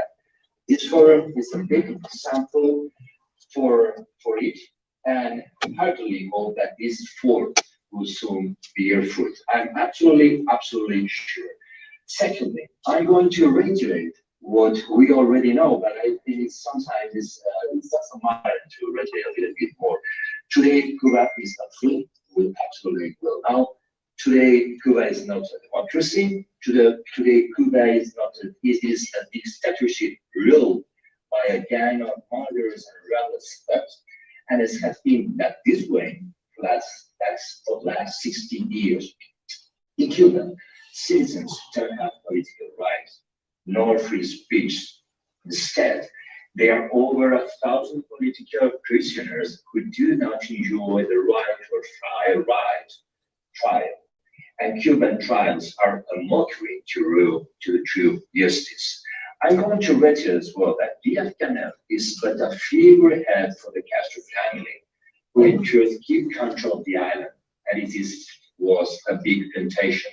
And for the last 60 years, they have been personally responsible for the suffering of the Cuban people. I'm going to reiterate as well that any illusion of democratic reform which with Castro regime tried to fool the international community in the past years was merely that, an illusion, a mirage. Today, nothing is left even of that mirage. Cuba actively supports the restoration of democracy in other Latin American countries and has recently backed up Russia's invasion of Ukraine, acting as a spreader for the propaganda of the Vladimir Putin regime and condoning its war crimes.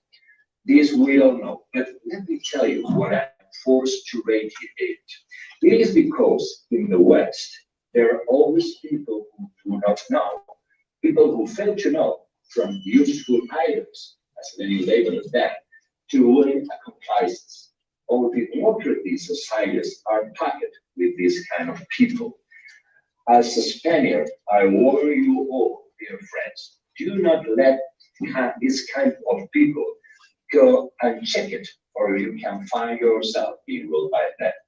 Today, These people make up the ruling coalition in Spain, in my country. The far-left Unidas Podemos party, which is the liberal partner of the coalition, has been the Trojan horse that has allowed Spanish companies to re-enter the government for the first time since the famous Civil War, where they were working for Stalin.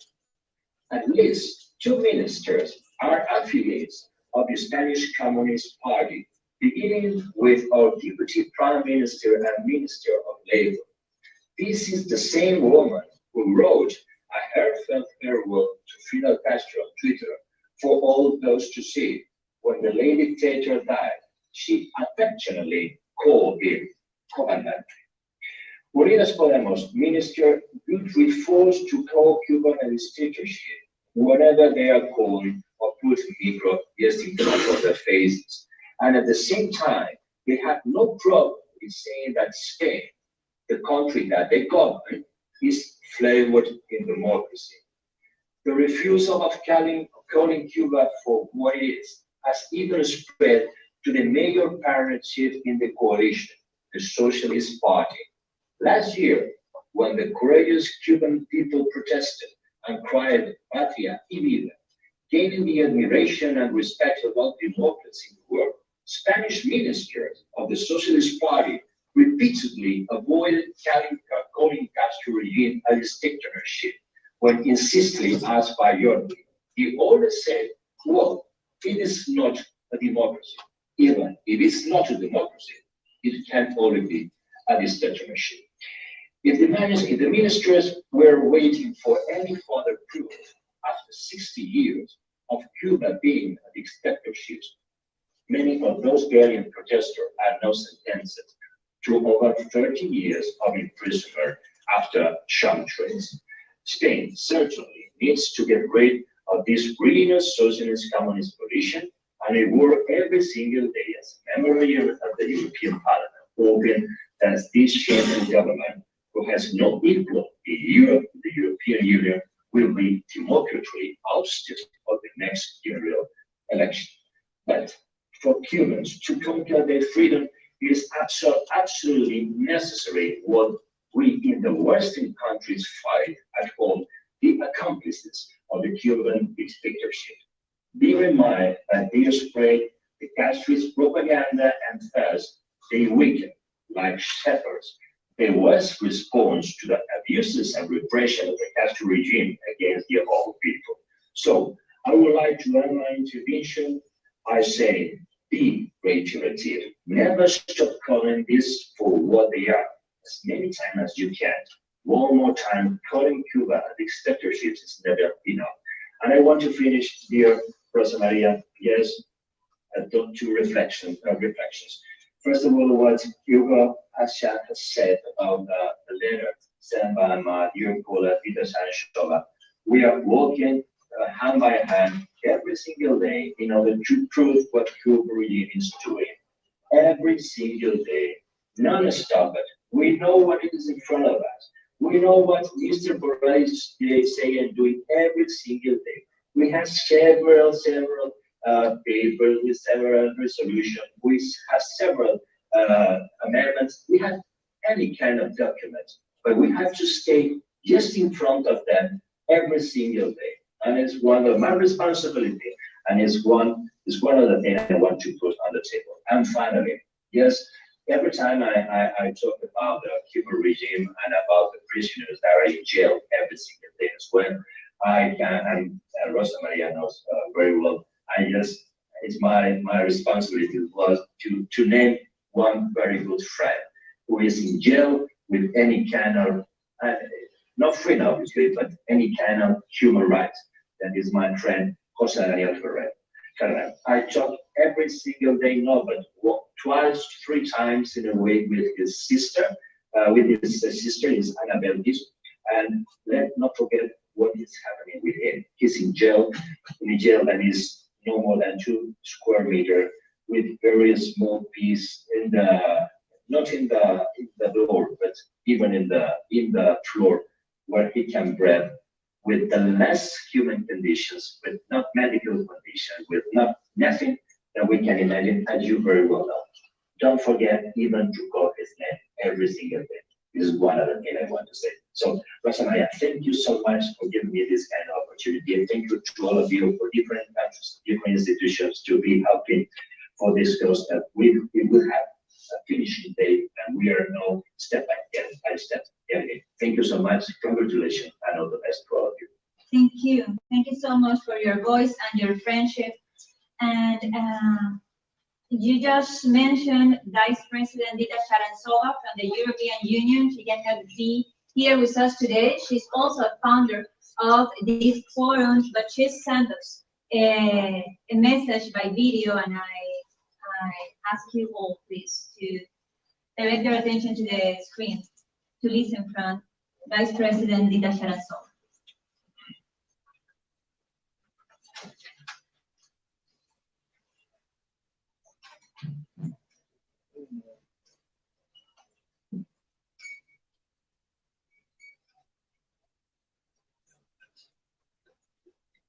Ladies and gentlemen, I regret that I cannot join you in person today, but I'm happy to have this opportunity to address the Transatlantic Parliamentary Forum for Free Cuba. I wanted to thank Rosa Maria Paya for organizing this meeting. I'm addressing you from Strasbourg, the heart of Europe, at a moment when the future of our continent is at stake. Ukrainians are fighting not just for their own security, they are fighting for the security of Europe. But this is not just a European issue, it is a geopolitical one. We are witnessing a change in the post-Cold War order. We need allies all over the world, including the Americas, to stand up to dictators like Putin with us. We are now seeing more clearly than ever who the EU's allies are, and Cuba chose the side of war criminal Vladimir Putin. Most of you know that I was critical for many years of the EU's partnership with Cuba due to human rights violations. But Cuba supporting Putin and his war in Ukraine is the final straw. We cannot keep our ties with Putin's allies. And this is especially more important now than ever to strengthen our support to the democratic forces from Cuba and in other countries like Venezuela and Nicaragua. I wanted to end by saying, in the context of this forum, that I'm very happy with the close cooperation between the European Union and the US in its response to Russian brutality in Ukraine. We also need these strong transatlantic ties when it comes to addressing other dictatorships worldwide, not least in Cuba. Exactly, and so she has impulsed just this week.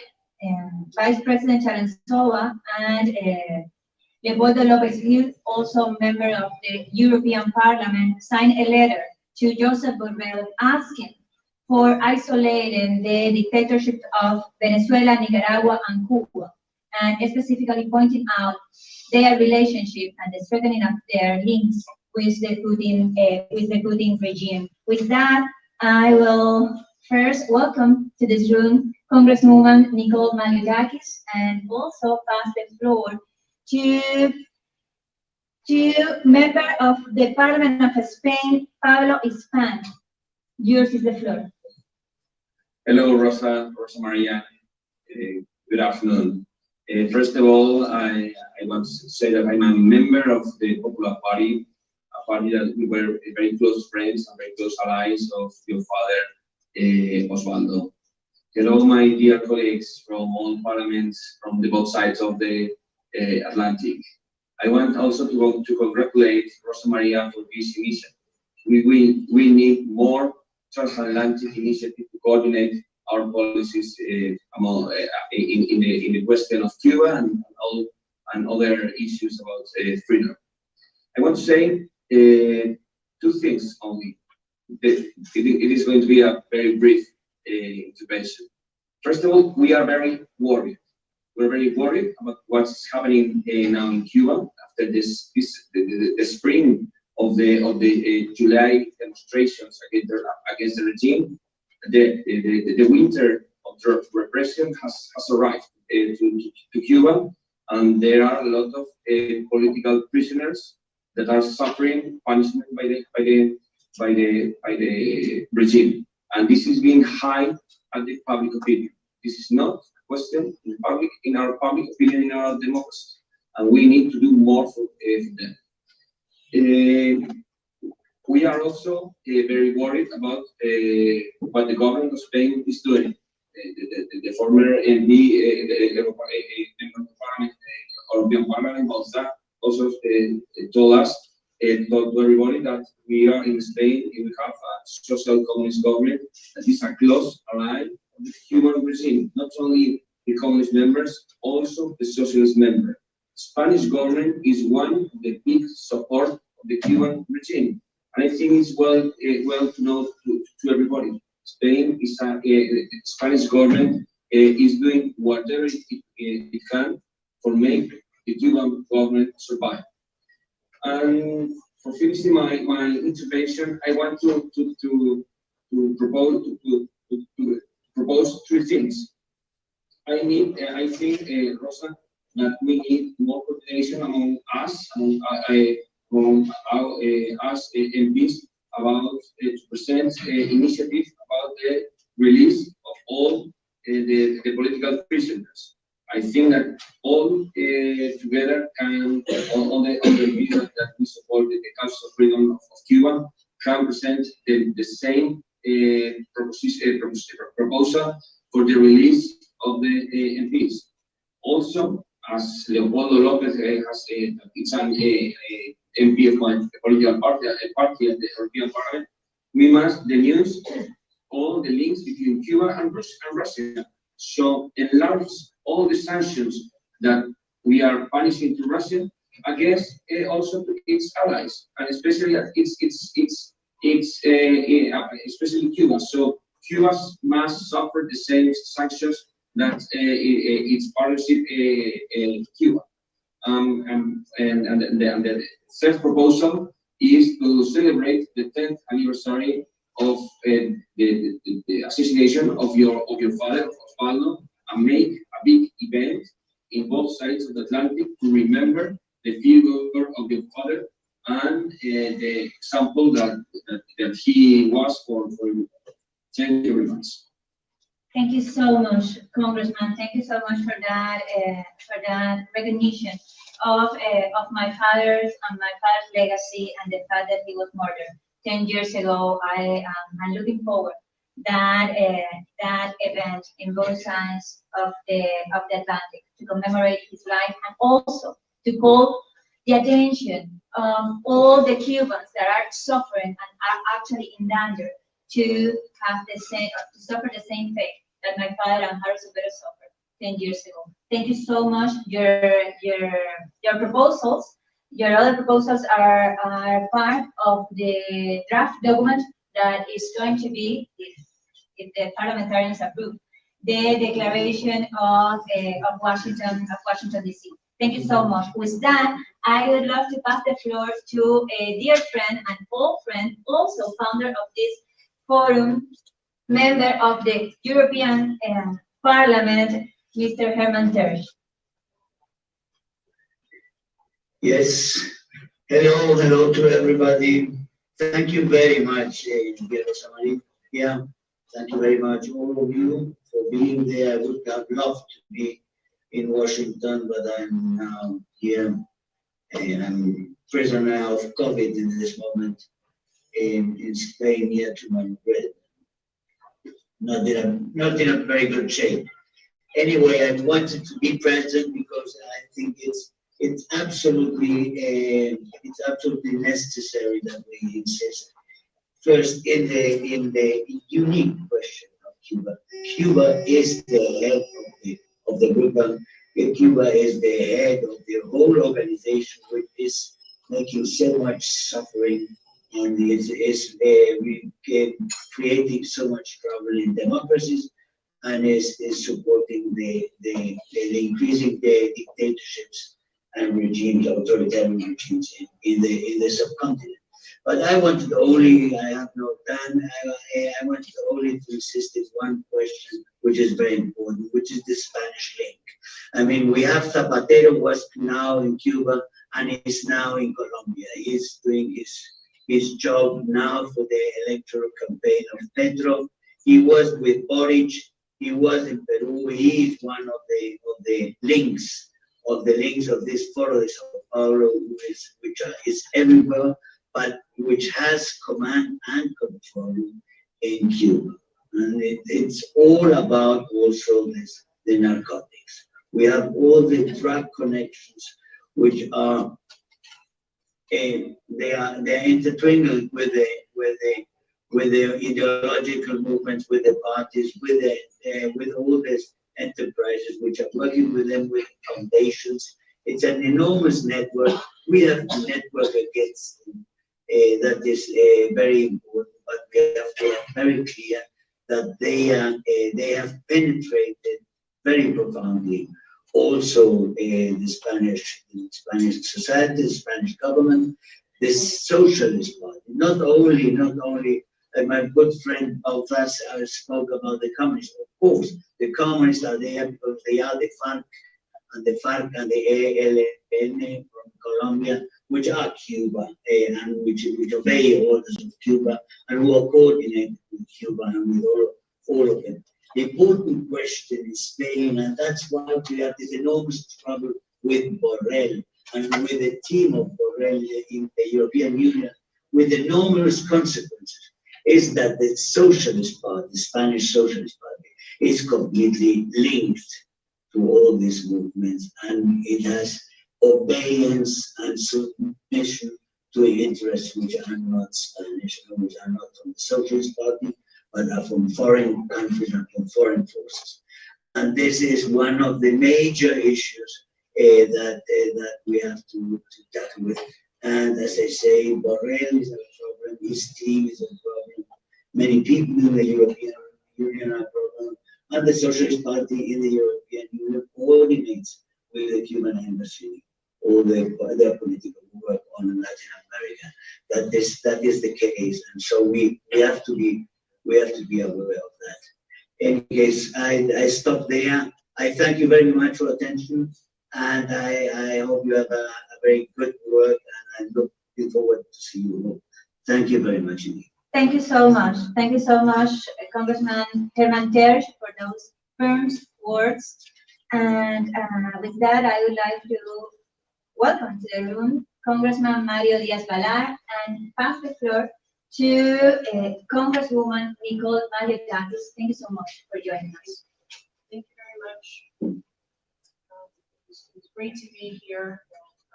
Rosa Maria, it's wonderful to have you here in Washington. You've been a wonderful asset to this fight for free Cuba. Some people on the screen may not know, my name is Maliotakis. My father is Greek, but my mother is a Cuban refugee who fled the Castro regime in 1959. My grandfather, my uncle, cousins that are there. Unfortunately, grandfather passed away. But the reality is, we all know that the situation there is dire. People are starving. There's basic things that you need to survive. Things like aspirin, things like toilet paper, food. Everything is scarce, and even if you have money that is provided to you through remittances, send your family there, they still can't buy anything because the shelves are bare. And it's just unbelievable to hear the stories of how the Cuban people are suffering 60 years later. I think it's a great opportunity for us right now, because here in Congress we have the most Cuban Americans representing than any time prior. I think there's 10 of us now between the Senate and the House. And we've worked together to try to sound the alarm, and over the summer, doing whatever we can on social media to try to expose what is happening in Cuba, how young people are being jailed how innocent people, innocent protesters are being abused, attacked, even killed by this regime. I think we need to work together to continue that, get those video footages, whatever we can get out into social media, educate the American people about what is happening 90 miles from our shores. Unfortunately, at that time, and I felt we were making very good progress, putting a lot of pressure on this administration. Unfortunately, at that time, Afghanistan occurred, and everyone got sidetracked onto Afghanistan, and then now we're dealing with this problem with Ukraine. And I try to tie it together and show. I'm a member of the Foreign Affairs Committee. I'm also a ranking member of international development. But try to use this as an opportunity to tie it all together because, Russia has extreme influence, as does China. 90 miles from our shores. We should be deeply concerned about that. The fact that there's intelligence activity, military activity, so close to us, it poses a national security threat. So when people say, why should we care? Well, we should care. I mean, we care personally because our families there are suffering, but everyone should care in this country simply because of the fact that they are so close and they are aligned with adversaries during a time when we are very close to very close to a potential world war. So I really urge the administration to look at this more closely and listen to what we're saying, what we're warning about. We warned about Afghanistan. If you didn't do certain things, that we were going to have a botched withdrawal, the Taliban would take control. Look what happened. That's exactly what happened. Then we warned that we could have stopped this war in Russia, this invasion, if we had done certain things early on to deter Putin. And now we're warning about this. So I hope the administration will pay closer attention. I think that we all need to work together through this organization to echo videos, sound bites, expose what is happening in Cuba and the daily struggles of the people for freedom and starvation, all the things that are happening there. We need to work together to expose it. I think that if I can really leave one thing here today, I think in order to get everyone's attention, people that we need to have their attention, we need to speak with a more unified voice and echo what your organization is putting out, getting it out there so that the American people see it and see how outrageous it is, what is occurring there. So I thank you for having me. I look forward to continuing to work with you. And again, someone who has family there, there's nothing more I want to see than a free Cuba and seeing them have the same opportunities that we have in this great country. Thank you. Thank you so much. And you were so right in pointing out the necessity of using the public platforms to shine a light on the Cuban situation. Thank you so much for doing so with your personal platforms, and of course you also encourage that on the Miami Declaration and on your final declaration today, if you finally approve it. And with that, I would like to pass the floor to the dear friend Iván Espinosa Los Monteros, member of the Spanish Parliament. Iván, the floor is yours. Thank you very much. Good morning to all of you in Spain. Many thanks to Rosa Maria Payá, Cuba Libre, the Foundation for the Pan-American Democracy, for the invitation to join in this edition of Transatlantic Parliamentary Forum for Free Cuba. Now, this meeting is very important. It is very necessary because it sends, I think, an essential message to Cubans on the island, which is you are not alone. On the contrary, more and more voices on both sides of the Atlantic, and all over the world, in fact, rising up to condemn a criminal regime defend that Cubans have the right to have rights. Thousands of Cubans have been crying out for freedom all these decades, while the communist regime has been imprisoning, torturing, murdering, and condemning to exile those who dare to ask. There have been many. Some were writers like Hermann Terge, Arenas, María Elena, Guillermo Cabrera. Others perhaps were artists like Luis Manuel de Alcántara, Semper Bueno, or Michael Osorio. Still, others were independent journalists such as Raúl Rivero or Rafa Yuri. Also, human rights activists like Profil, Gustavo Arcos, or Oscar Díaz Vidal, and of course, political leaders like Osvaldo Payá, whom we will never forget. were murdered by a Castro regime. Cuban political dissidents are reference of dignity for the world. They have been joined by an increasing amount of people, and after demonstrations of July 11th, the intensity of this cry for freedom is deafening. There is no room for silence. There is no room for acting as if nothing had happened.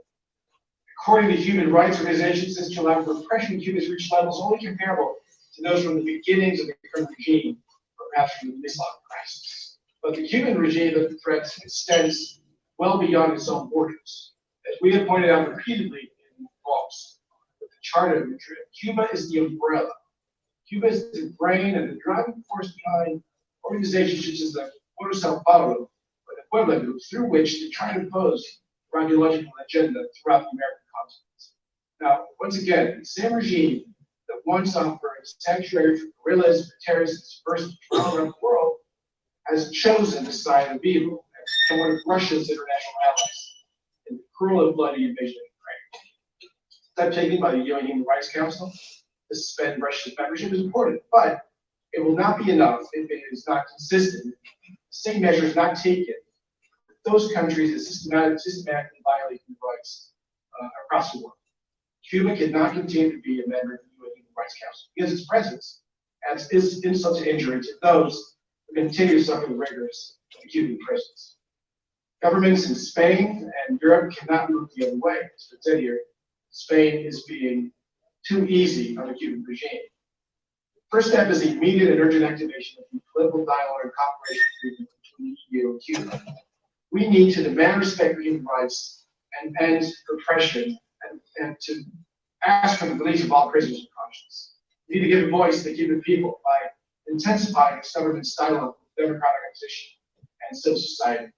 And we have to take steps to avoid financing the repressive machinery of the communist regime.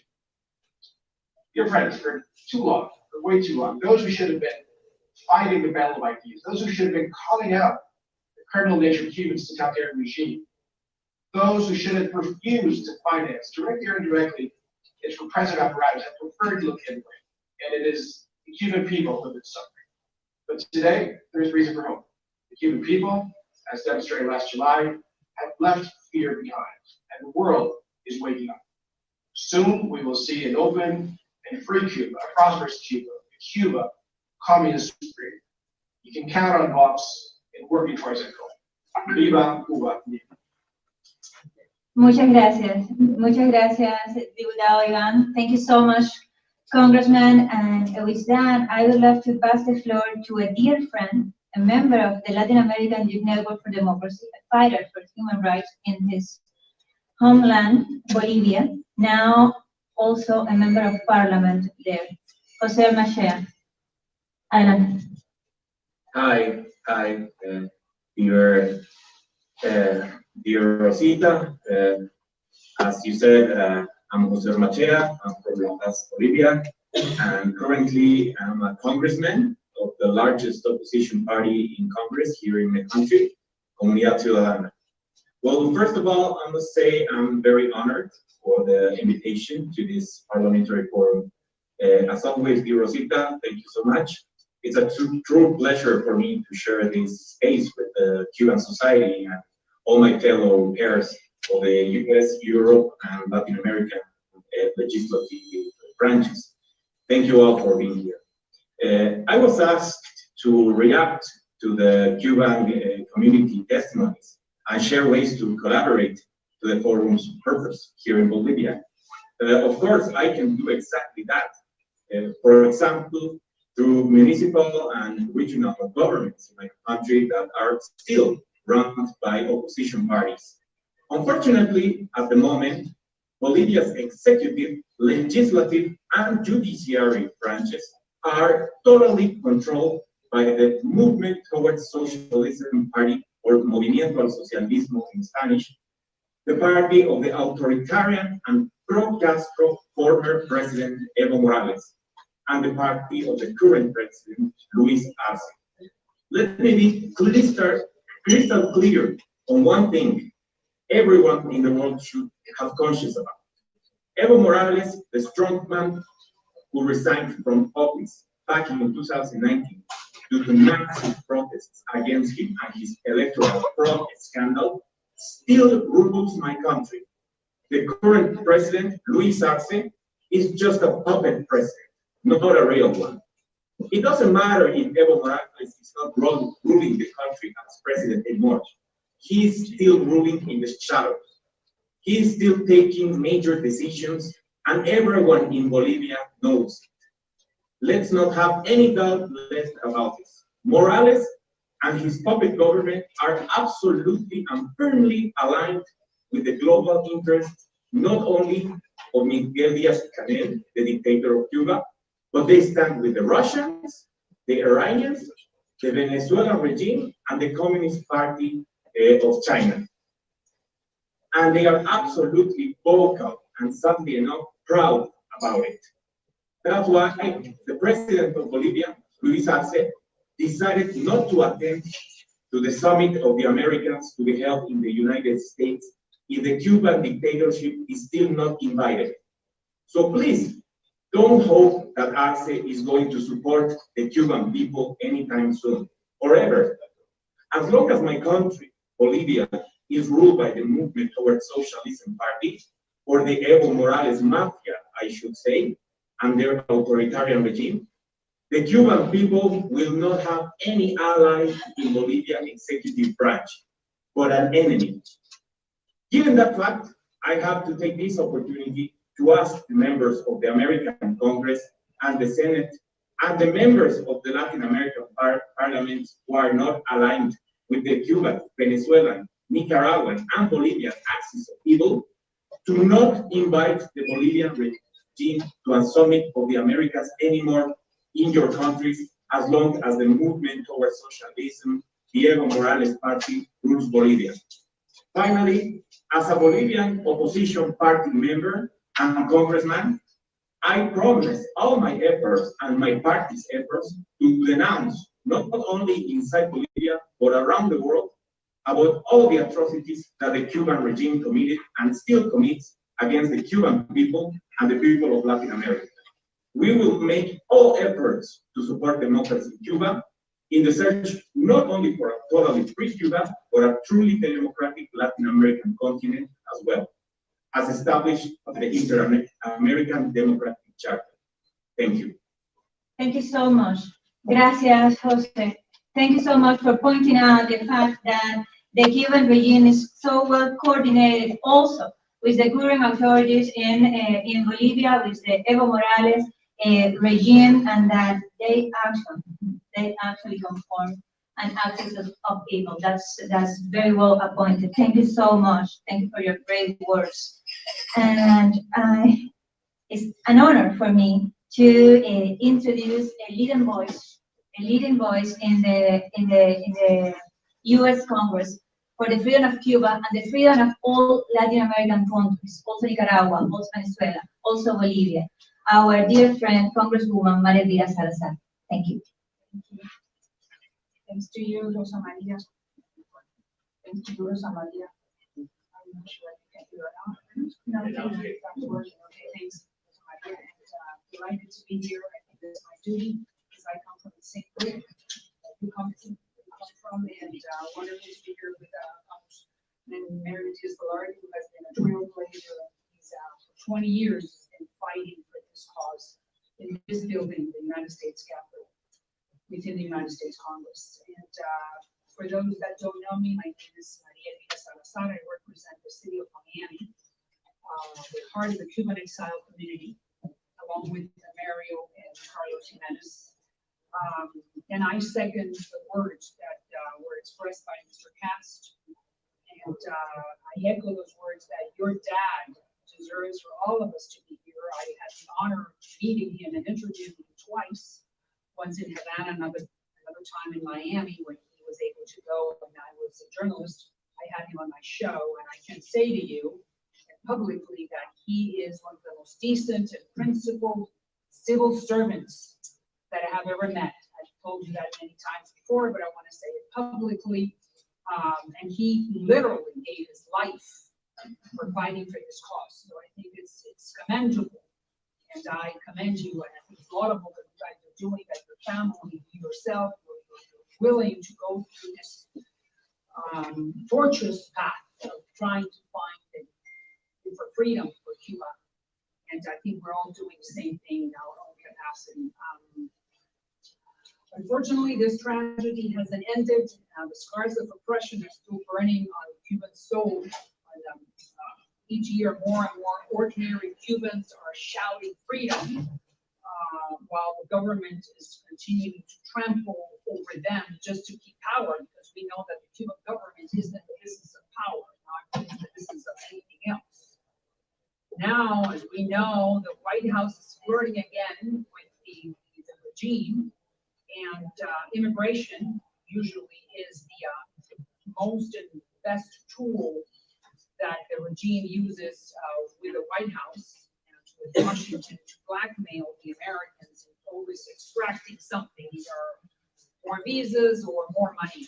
And for that reason, the Americans sat, or the Biden administration, I should say, sat once again at the table with the Cubans, with the regime, because the Cubans, I'm not sure if you guys know, is the second largest group of immigrants or people trying to cross the southern border. And Biden administration, or the advisors surrounding the president, believe that by sitting with the regime and his stooges, that they are going to be able to fix the problem, which we know that it's not going to happen. They're going to extract even more concessions from the American government. Biden has a historical opportunity in his hands to send a message to the Cuban people that the United States is with them, and because we all know that the Cubans have lost everything now, including fear, and it was proven in July 11th.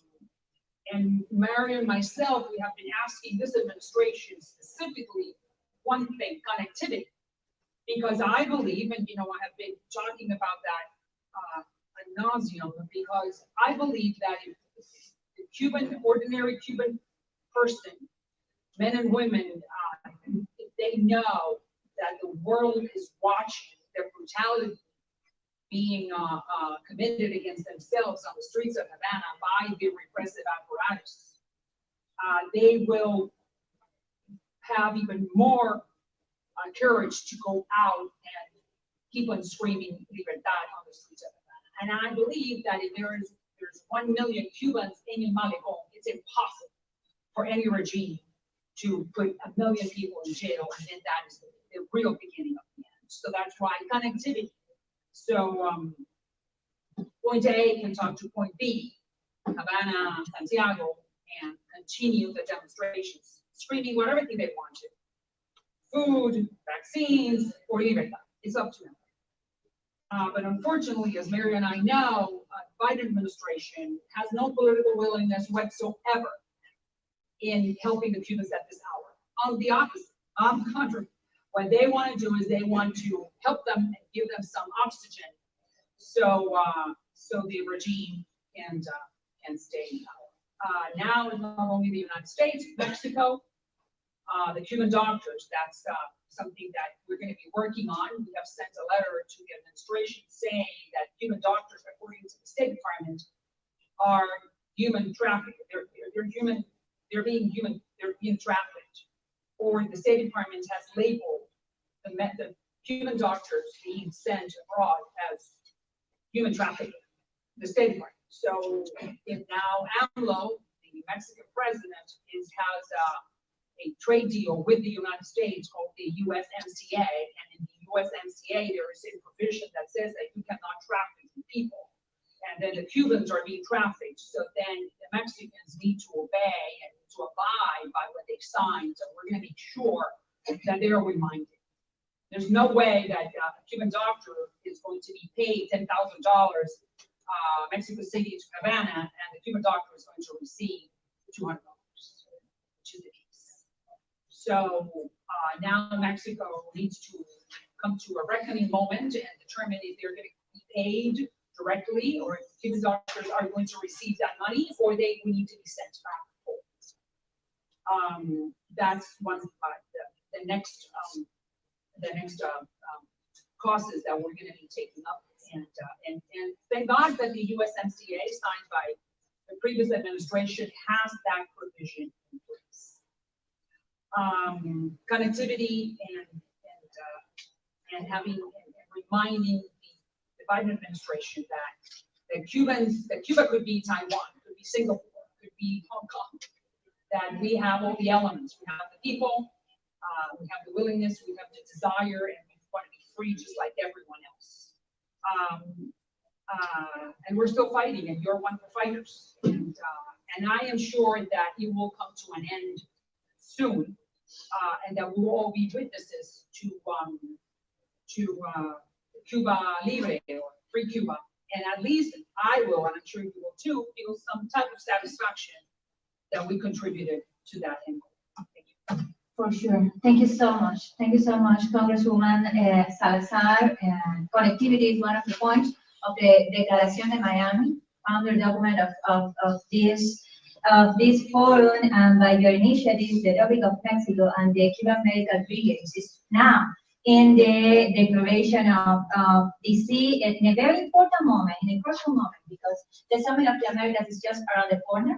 And we have seen how these countries, how these governments, Mexico and also Bolivia, are trying to, I have to say, blackmail this country by siding with the Cuban dictatorship that is also siding with the Russian regime in this moment. So it is a very defining moment for our hemisphere, and we hope that you parliamentarians are voices in front of your governments for them to also address the topic of human rights in Cuba within the assembly of the OAS member states next June in LA. Thank you so much. And I want to, in this moment, pass the floor to another brave woman, Senator Paola Holguín from Colombia, a country that also have to deal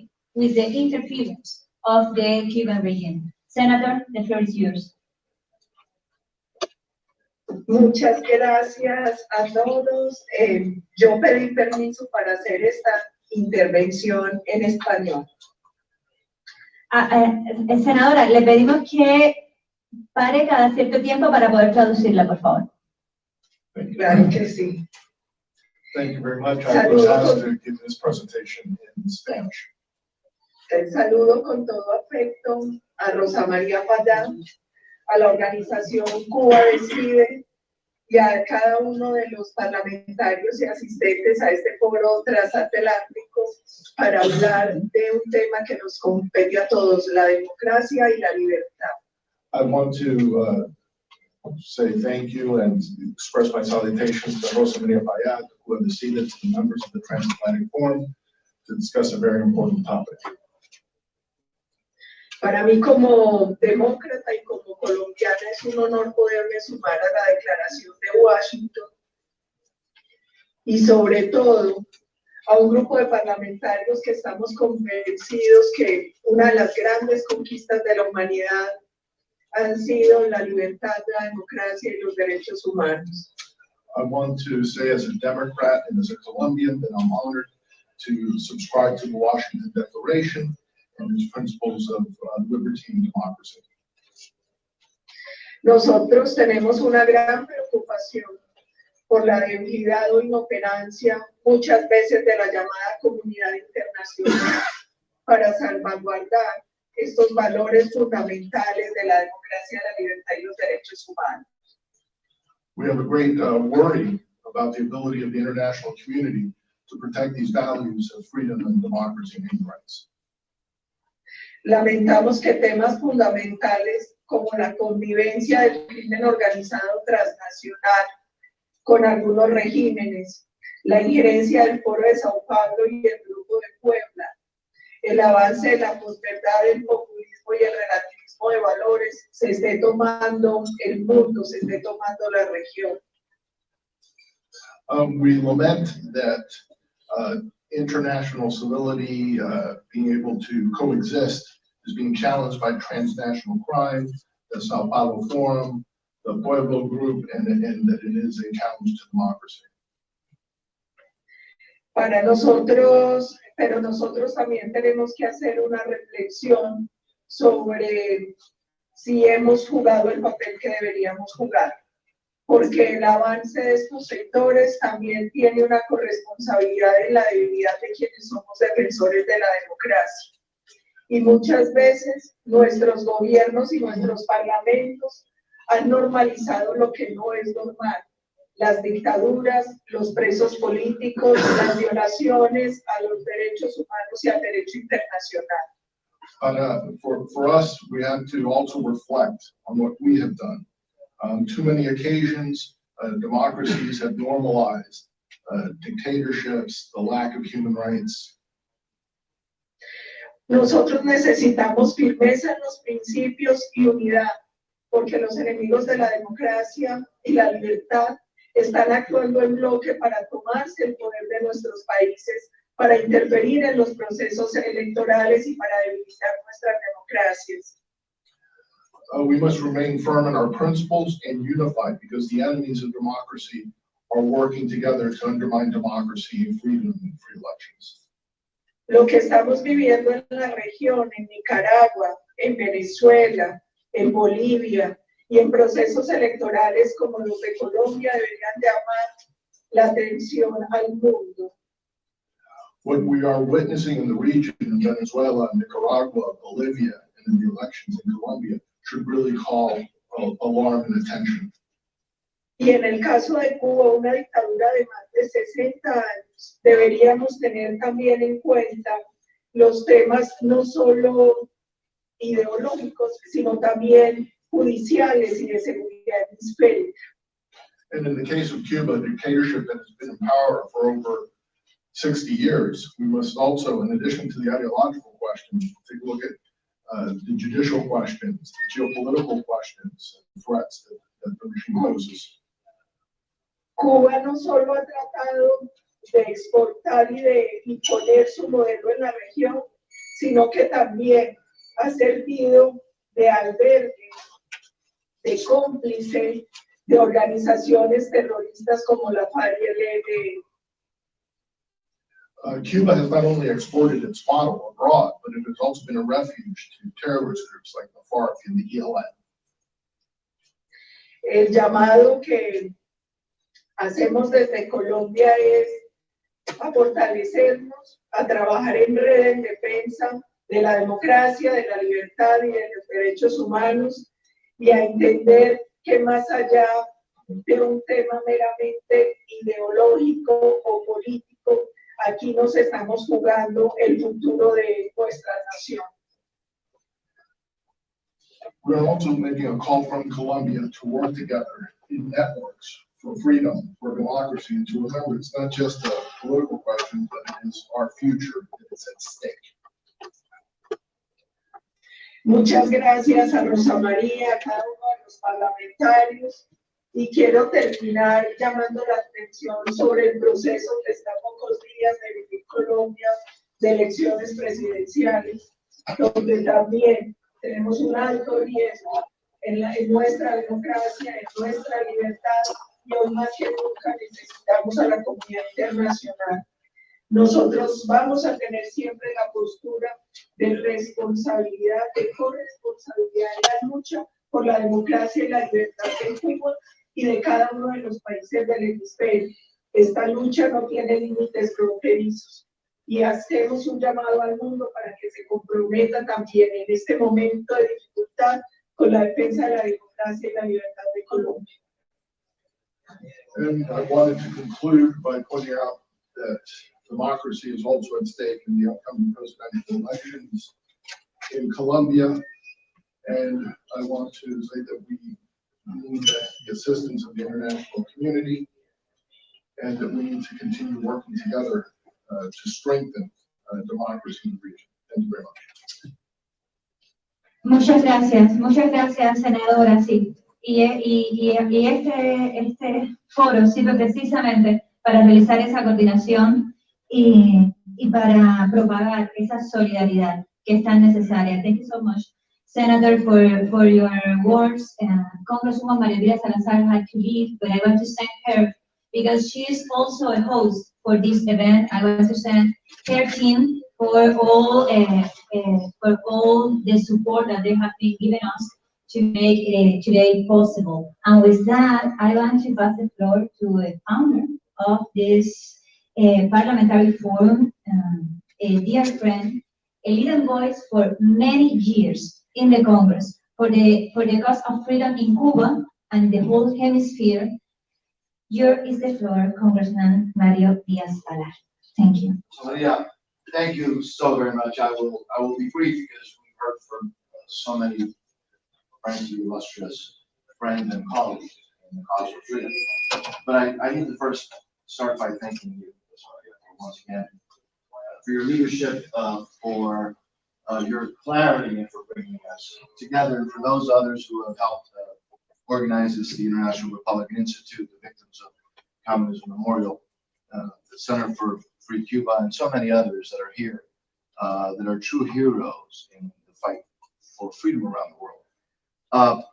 You mentioned, right, that last November you created and we had the first of these forums in Miami. I thought it was a highly successful event to denounce the constant repression of the regime in Cuba and the hundreds of political prisoners in the gulags in Cuba.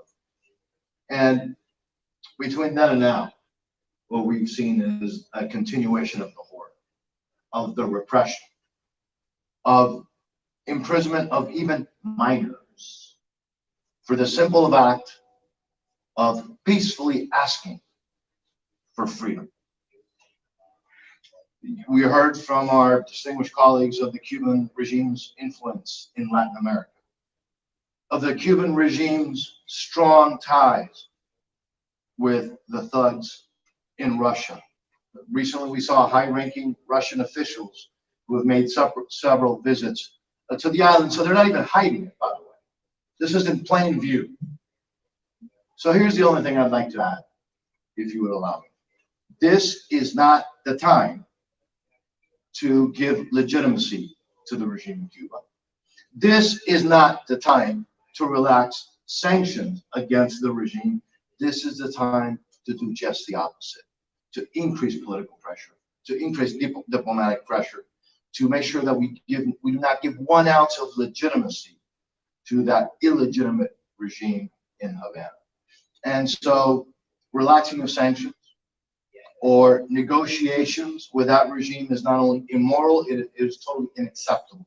And it is a threat to the national security interests of the United States, to the democracies in this hemisphere, and to democracy and freedom, period. So with that, Jose Maria, thank you.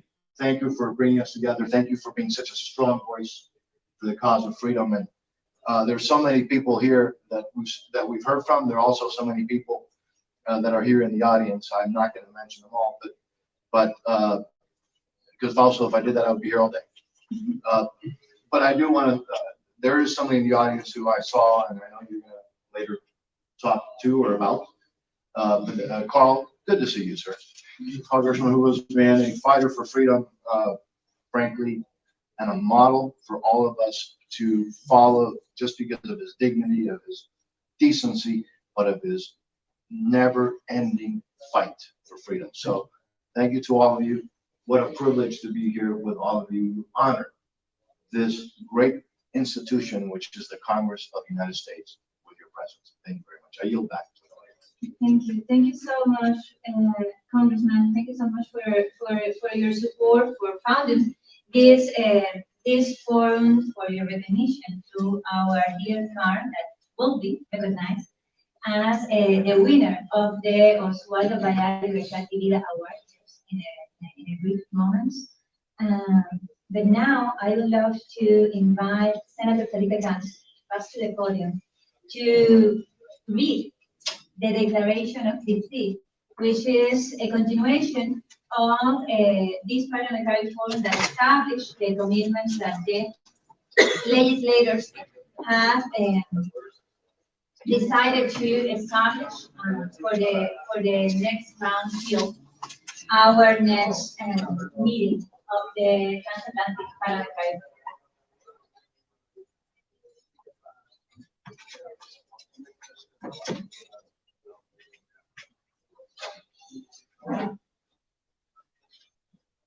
Thank you, Rosa Maria. Thank you, everybody.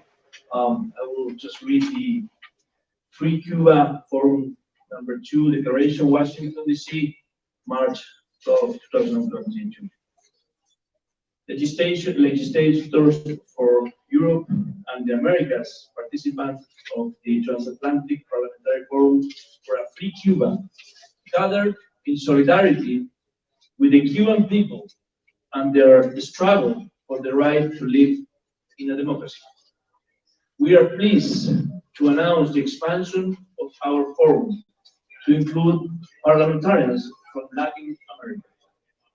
In the Miami Declaration during the first meeting, we denounced the constant oppression that the Cuban people have suffered, the state terrorism exercised against citizens, the use of violence, and the militarization of an entire country to prevent peaceful demonstrations, hundreds of political prisoners, and the influence of the Cuban regime in the destabilization and collapse of the democratic political system in Latin America.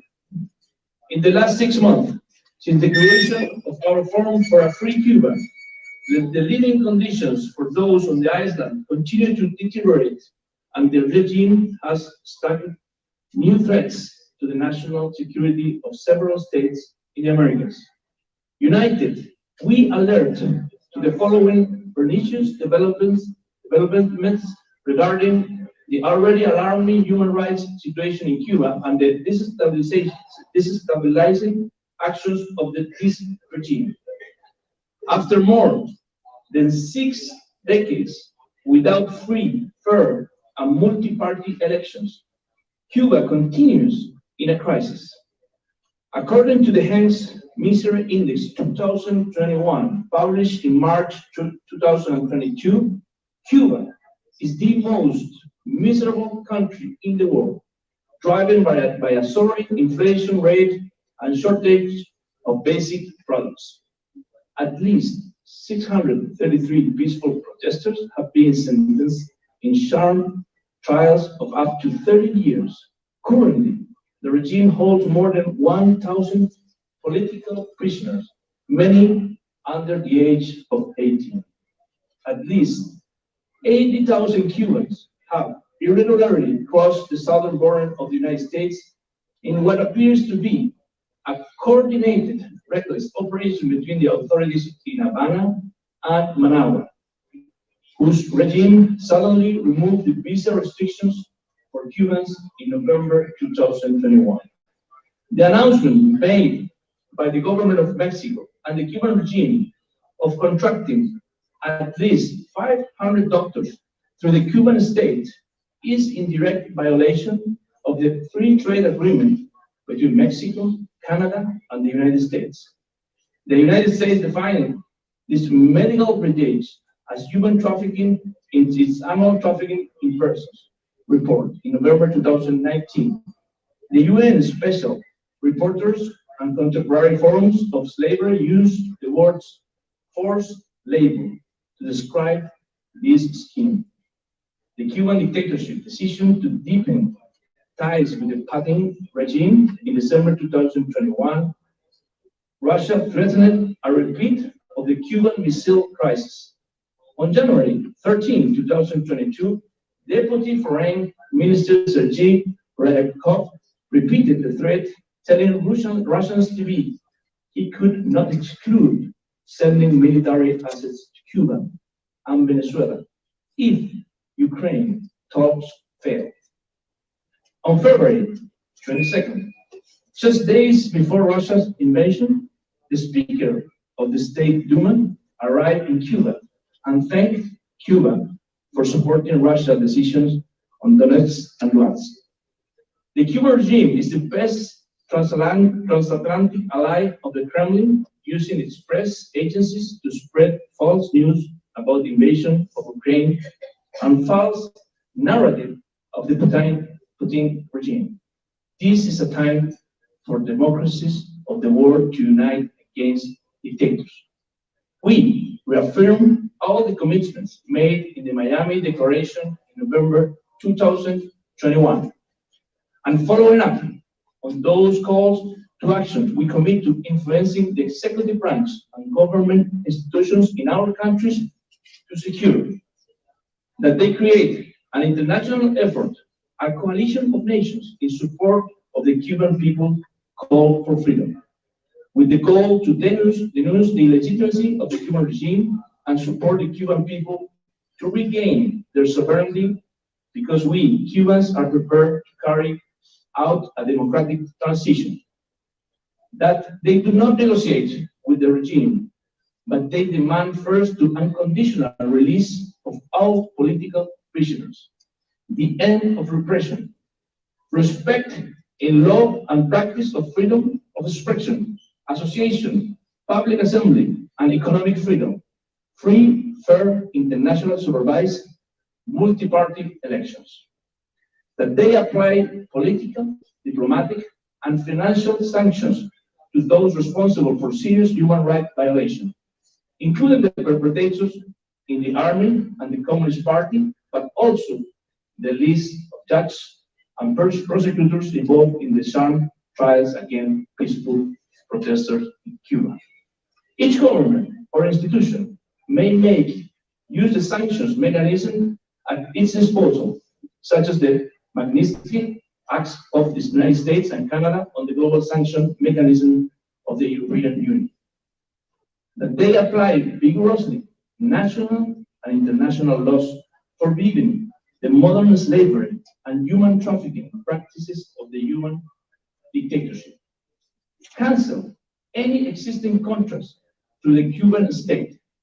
Hire Cubans work directly.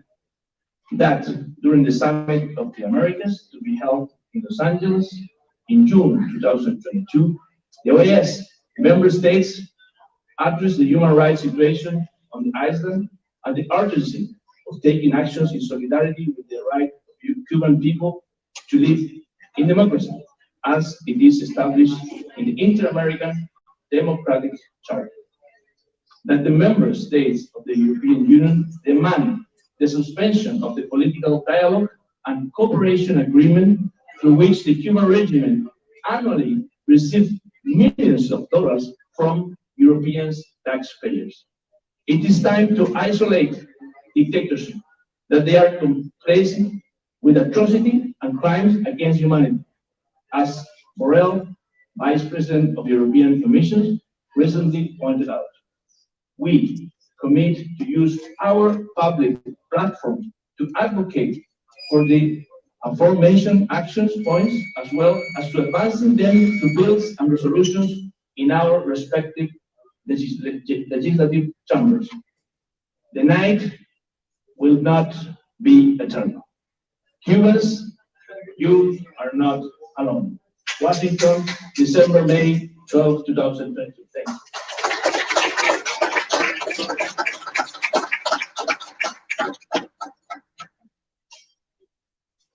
Thank you so much. Thank you so much, Senator Cass. Thank you all for being here. Thank you for committing to all these action points that are so necessary in this moment. I want to say just a brief comment and a personal comment. I have received too many sends during the morning. This is a real teamwork. There are a lot of people working to make today possible.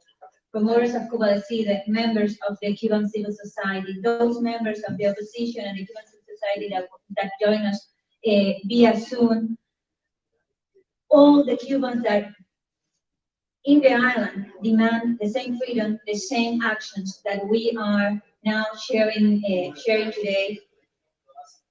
Theirs is the honor. Theirs should be the honor, especially the Cuban political prisoners, especially the children that are in prison today. So I really appreciate your commitments. I really appreciate your sense, and I really encourage that those action points that you just mentioned be imposed. Since you are legislative bodies, and I'm sorry, and I appreciate your enduring of our broken English. And also through your platforms. thank you so much for this effort, especially when the Summit of the Americas is so close. And we have been honored during the whole morning to have among us our dear Congressman, a friend of the cause of Cuba, a friend of the democracy, a friend of human rights everywhere, a fighter for freedom everywhere that has dedicated his life and his efforts to those that are more in need. So we're very, very happy to finally being able to recognize you, Carl. But for doing so, I want to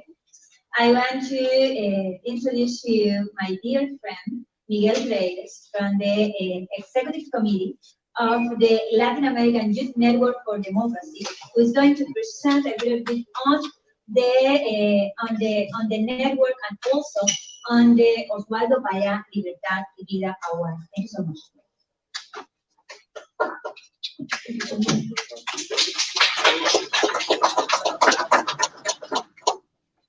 As Rosa said, I'm Miguel Reyes of the Republic. I'm a member of the board of directors of the Latin American Youth Network for Democracy. This organization that has brought together young leaders of 20 countries of the region, or up to 100 organizations that promote democracy in the region. We were born at the Latin American Youth Network for Democracy in Cuba, but since Cuba is only the headquarters for promoting of these anti-values against democracy, we had to expand our values, and now we are promoting democracy in all the region. Then we got together with the Foundation for Pan-American Democracy for this award, which is the Osvaldo Paya Libertad y Vida, and this is the 5th edition.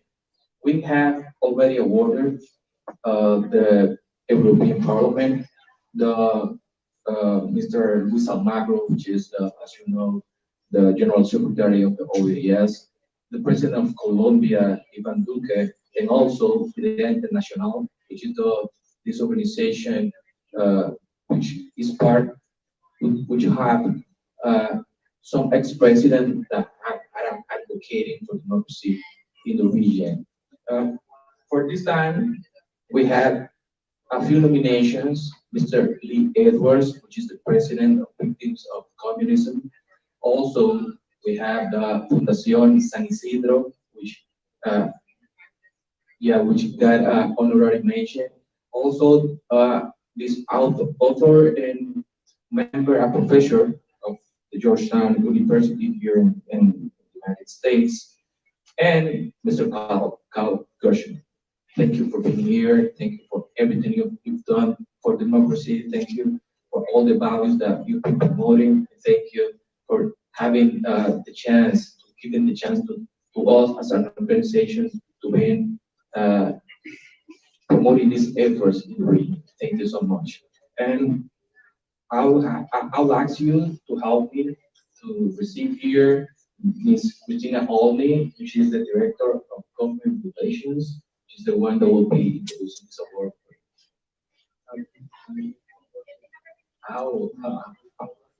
Okay, Ms. Barbara. I'm sorry, I just here. So thank you, Ms. Barbara. Thank you all. Yes, please. Yeah. I'm sorry for my broken English.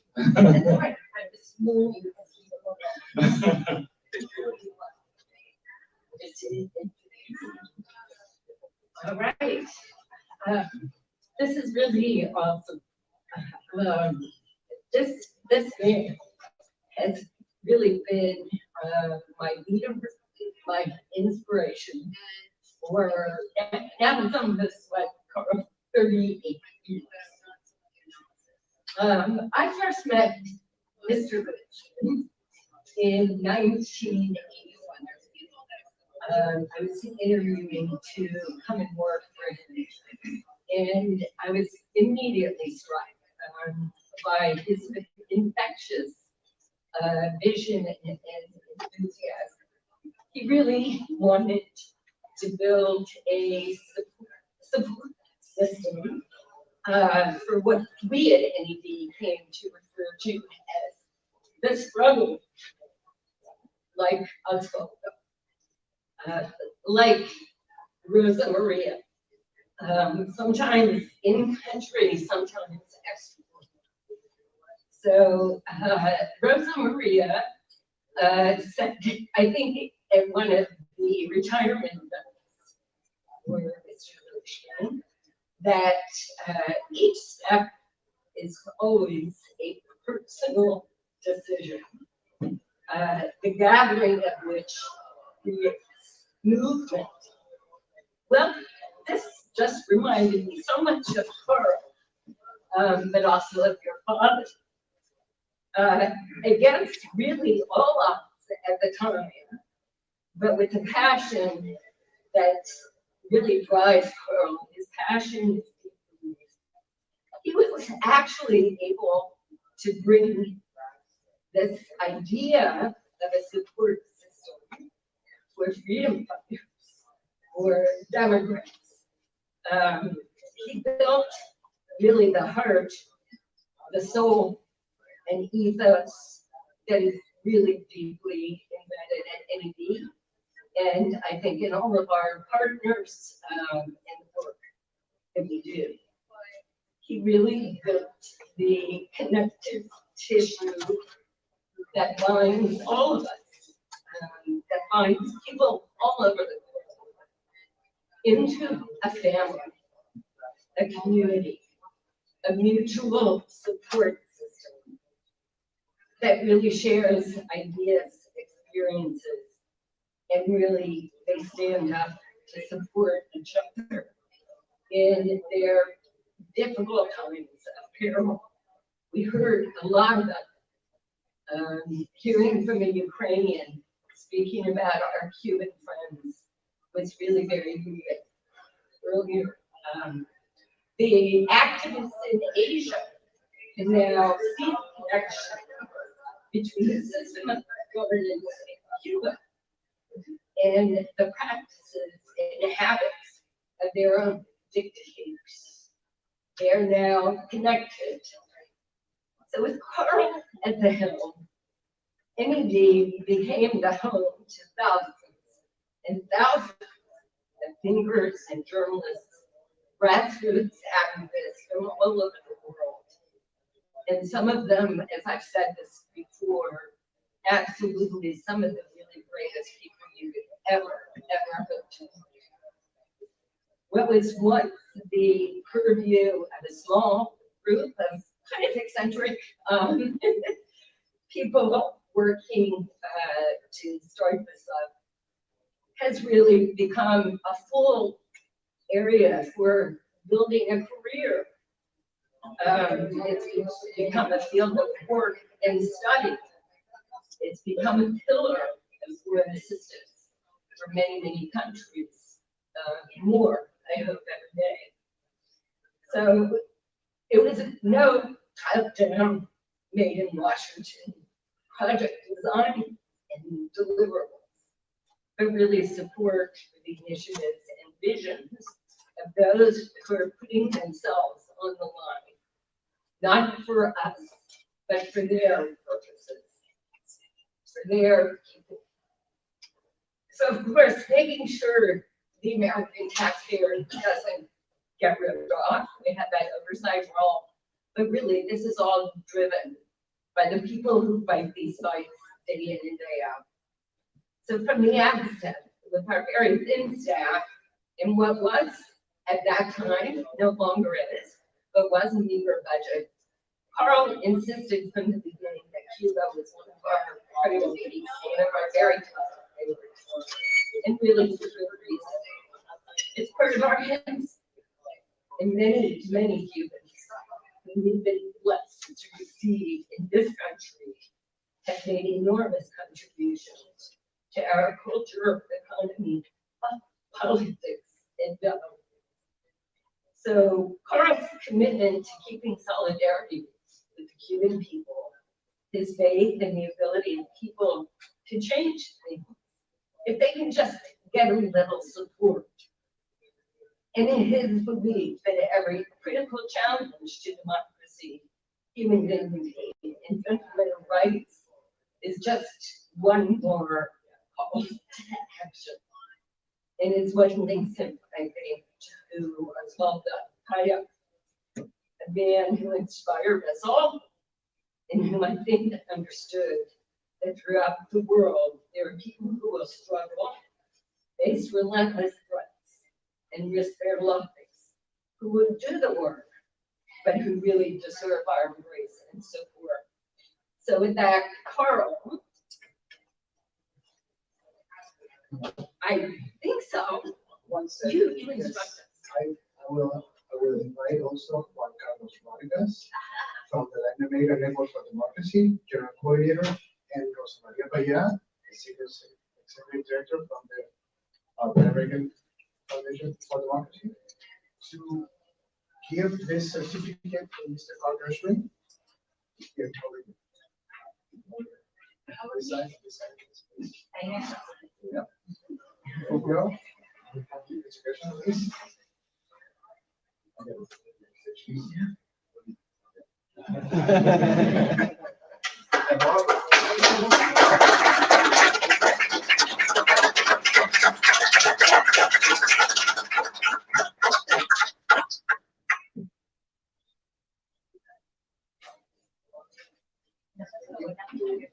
Yes.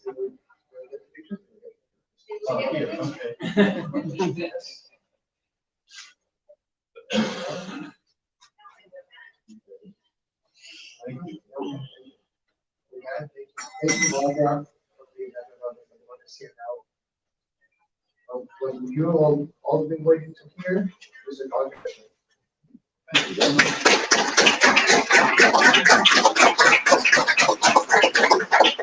Late and you've had so much, but this is there's so many dimensions on which this is thrown to the obviously the fundamental dimension of receiving a reward named after Ohio. But being with so many friends, Barbara, you really captured something fundamental, Barbara. I want to thank you for that. You're saying that Cuba was important to you. Very strong. There are stories about that. I won't tell them now. But we fought for Cuba right at the beginning. I thought I was too much of an anti-communist. This would just prove it. But still, we did it. And just seeing Frank back there. Frank, how long is it that we've been working together on Cuba? 50 years, I think. 50 years. Going back to the beginning of 1970. So, it was very little. I was younger. And then, of course, Rosa Maria. She sent me last night an email that I had sent to her after some event where she spoke that was interesting to me. I just told her what a joy it was to have watched her try to fill the part of change and continue his visionary work. And how proud he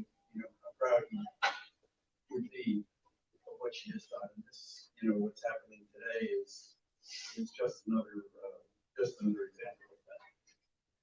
It's 10 years. It's approaching exactly 10 years. We'll see a documentary about this tonight, since her father was murdered by the Cuban machine. We knew it from the very, very beginning because they've been threatening them all the time before, whatever, they used to try to make tricks and so forth. And it's coming up. It's a very important moment. But I'm also thinking back now, it's already 10 years from another moment. In January of 2012, when we organized a memorial for Václav Havel, who had just died. And we did it on the anniversary of Charter 77, January 6th, 2012. And we invited, because Havel had nominated Osvaldo Paya to the Nobel Peace Prize, and they were very close, they were really counterpart figures. We invited Osvaldo Paya to send a message to this event.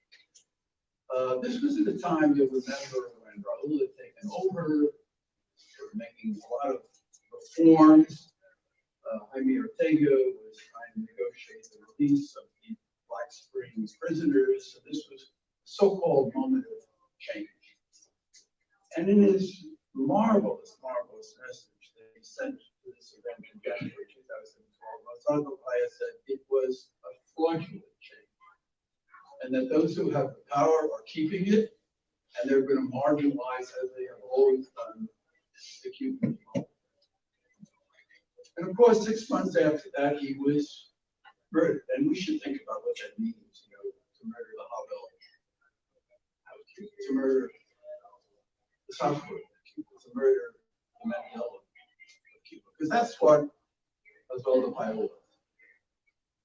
And he called it a fraudulent change, and then time passed, and then 9 years later, we all stepped down. Last Castro to step down. And he handed power over to Diaz-Canel. And what did he hand over? He handed over a dying dictatorship. That's what he handed over. That was in much, much worse shape in 2021 than it was in 2012, where people weren't even getting food or medicine. They had lost their $5 billion a year from Venezuela, which had collapsed. The tourist industry went down the tubes because of the pandemic. The cuentapropistas were dead. Everything was dying when they handed this power. And the protests were beginning because people didn't have food and medicine. In September of 2020, there were 42 protests in Cuba. In February 2021, 2 months before the retirement of Raul Castro, there were 159 protests. And so what happened on July the 11th was just a building pressure. And you had the emergence of the San Isidro movement. And just to be on the same, to be considered with the San Isidro movement is something marvelous to me, and what they represented in terms of the resistance of the Cuban people and the Patria Vida anthem of the Cuban people. And all of that shows that this regime was dying. But there's one more thing that I just want to note, because why there is realistic reason for hope now. Ukraine and Russia must have been mentioned 100 times at this meeting this morning. And I just want you to know that what's happening there is going to help Cuba. Is going to help Cuba. The world is changing. And it's changing now. The German Chancellor, Olaf Scholz, called February 24th, the day the invasion started, a Zeitenwende Day, the turning of an era. The era is changing. If you go back 20 days before that, to February 4th, that was the day when Xi Jinping and Vladimir Putin signed their no limits agreement of alliance, the alliance of these two autocratic leaders. And it looked like, you know, they were marching forward and the democratic world was demoralized and in retreat. And China was about to host the Olympics. And, you know, she sort of said, fine, don't do it during the Olympics. So he did it immediately after the Olympics. The Olympics ended February 20th, and then the invasion was February 24th and 20th. February 24th was the Zeitenwende. What does that mean? It means that the Russians are losing. I want to make that very clear. The Russians are losing and will lose, and Ukraine will win. Just this morning, I got an email with a statement from the former Chinese ambassador to Ukraine, who headed the Shanghai Cooperation Organization, which is a coalition of all the autocratic countries, saying exactly that. Russia is going to lose and Ukraine is going to win, that the Russians are totally demoralized, which is true. You saw that even on May 9th, just a few days ago, where Putin, you know, didn't escalate. I mean, they are a defeated country. They are going to lose this war. The morale is on the side of Ukraine. And it shows that a small country can change the world if they fight. And they have fought. I mean, nobody has fought more and lost more people and shown more. The world is changing, and it is this happening right now. This transformation of the world that we are now anticipating, the 10th anniversary. Not just of July 11th, but of the murder of Osvaldo Paya. And those two things go together in a way.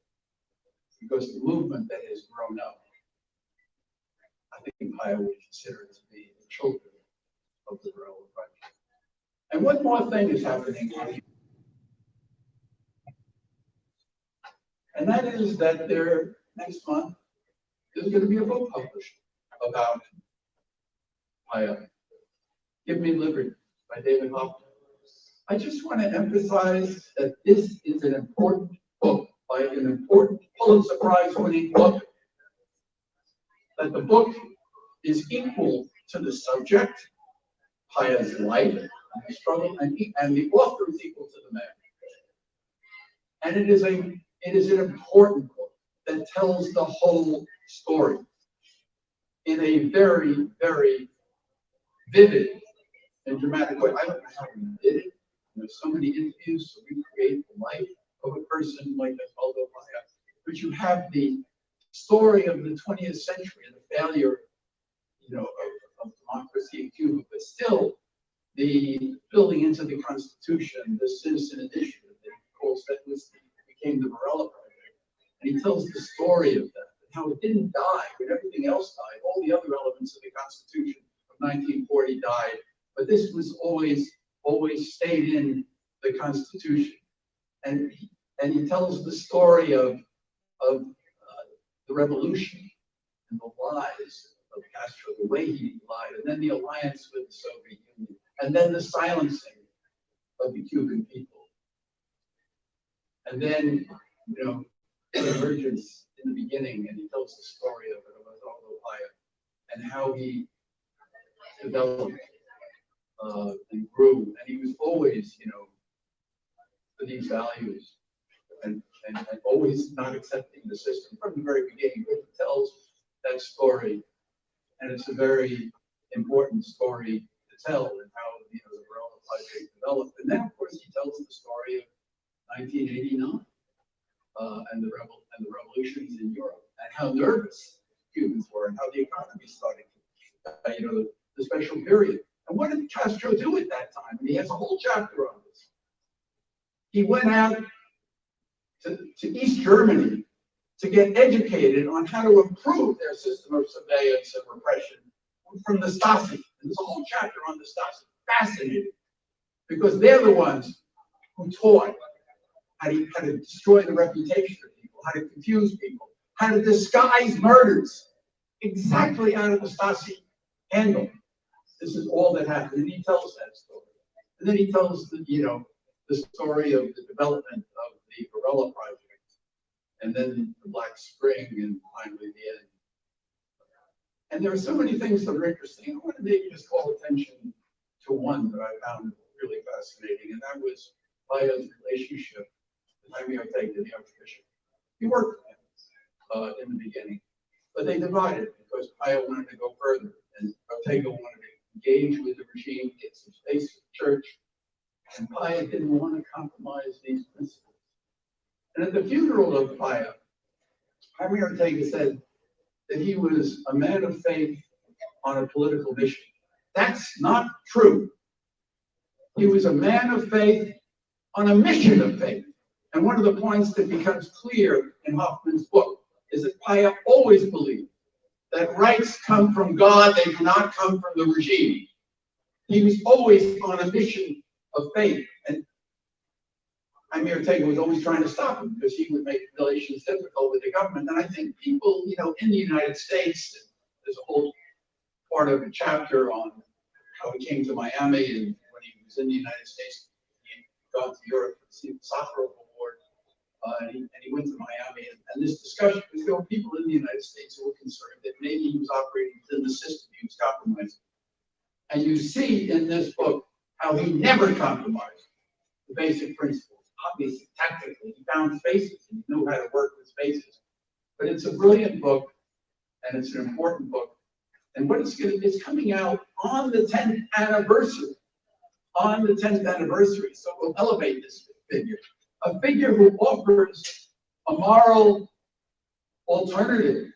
A figure who offers an alternative identity for the Cuban people. A figure who has laid out the foundation in the Varela Project of what will constitute a new Cuba, not just a free Cuba, but a democratic Cuba, with institutions to protect rights and an economy. And also something that Rosa Maria said,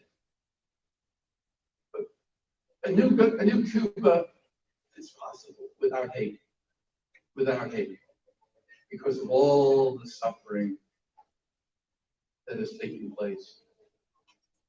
And I think that Cuba can be like Ukraine, will fight, and a small country can change the world. We talked a lot about, I think his name was mentioned 5 or 6 times today, Michael Barcelona. He's in prison now. He was honored earlier this week or last week by Freedom House.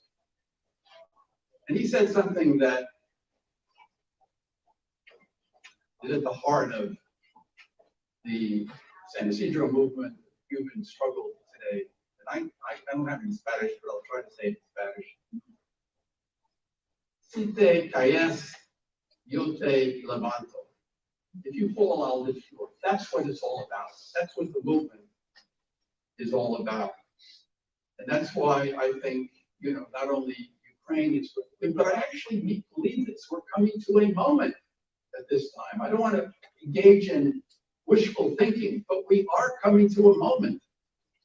The authoritarian world is in crisis. Even China's in crisis today, with, lockdowns and so forth, and the decline in the economy, but also the axis of autocracy is in trouble. If Russia and Putin, see, they're in a crisis. They are in a deep crisis because they're losing. So all this is happening as we speak and as we anticipate the 10th anniversary of Wyatt's murder. And I just want to maybe conclude with something that Rosa Maria said at Osvaldo Wyatt's funeral. She was speaking to the family, as David points out in this book.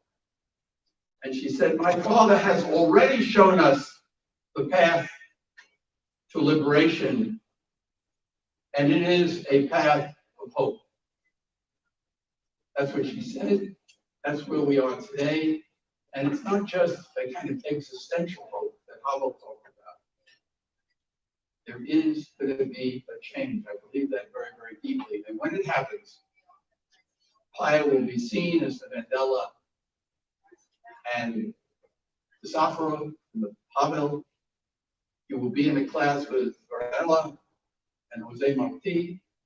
There will be a Havel, a Paya library in Havana, just as there is a Havel library in Prague and Safra Center in Moscow. And the Cuban people will be free. Thank you. Thank you, Rosa.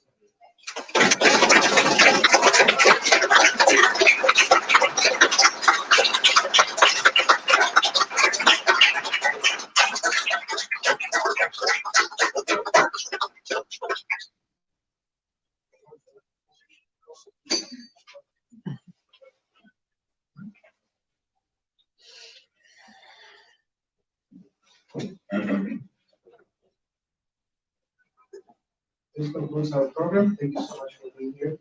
We'll see you next time.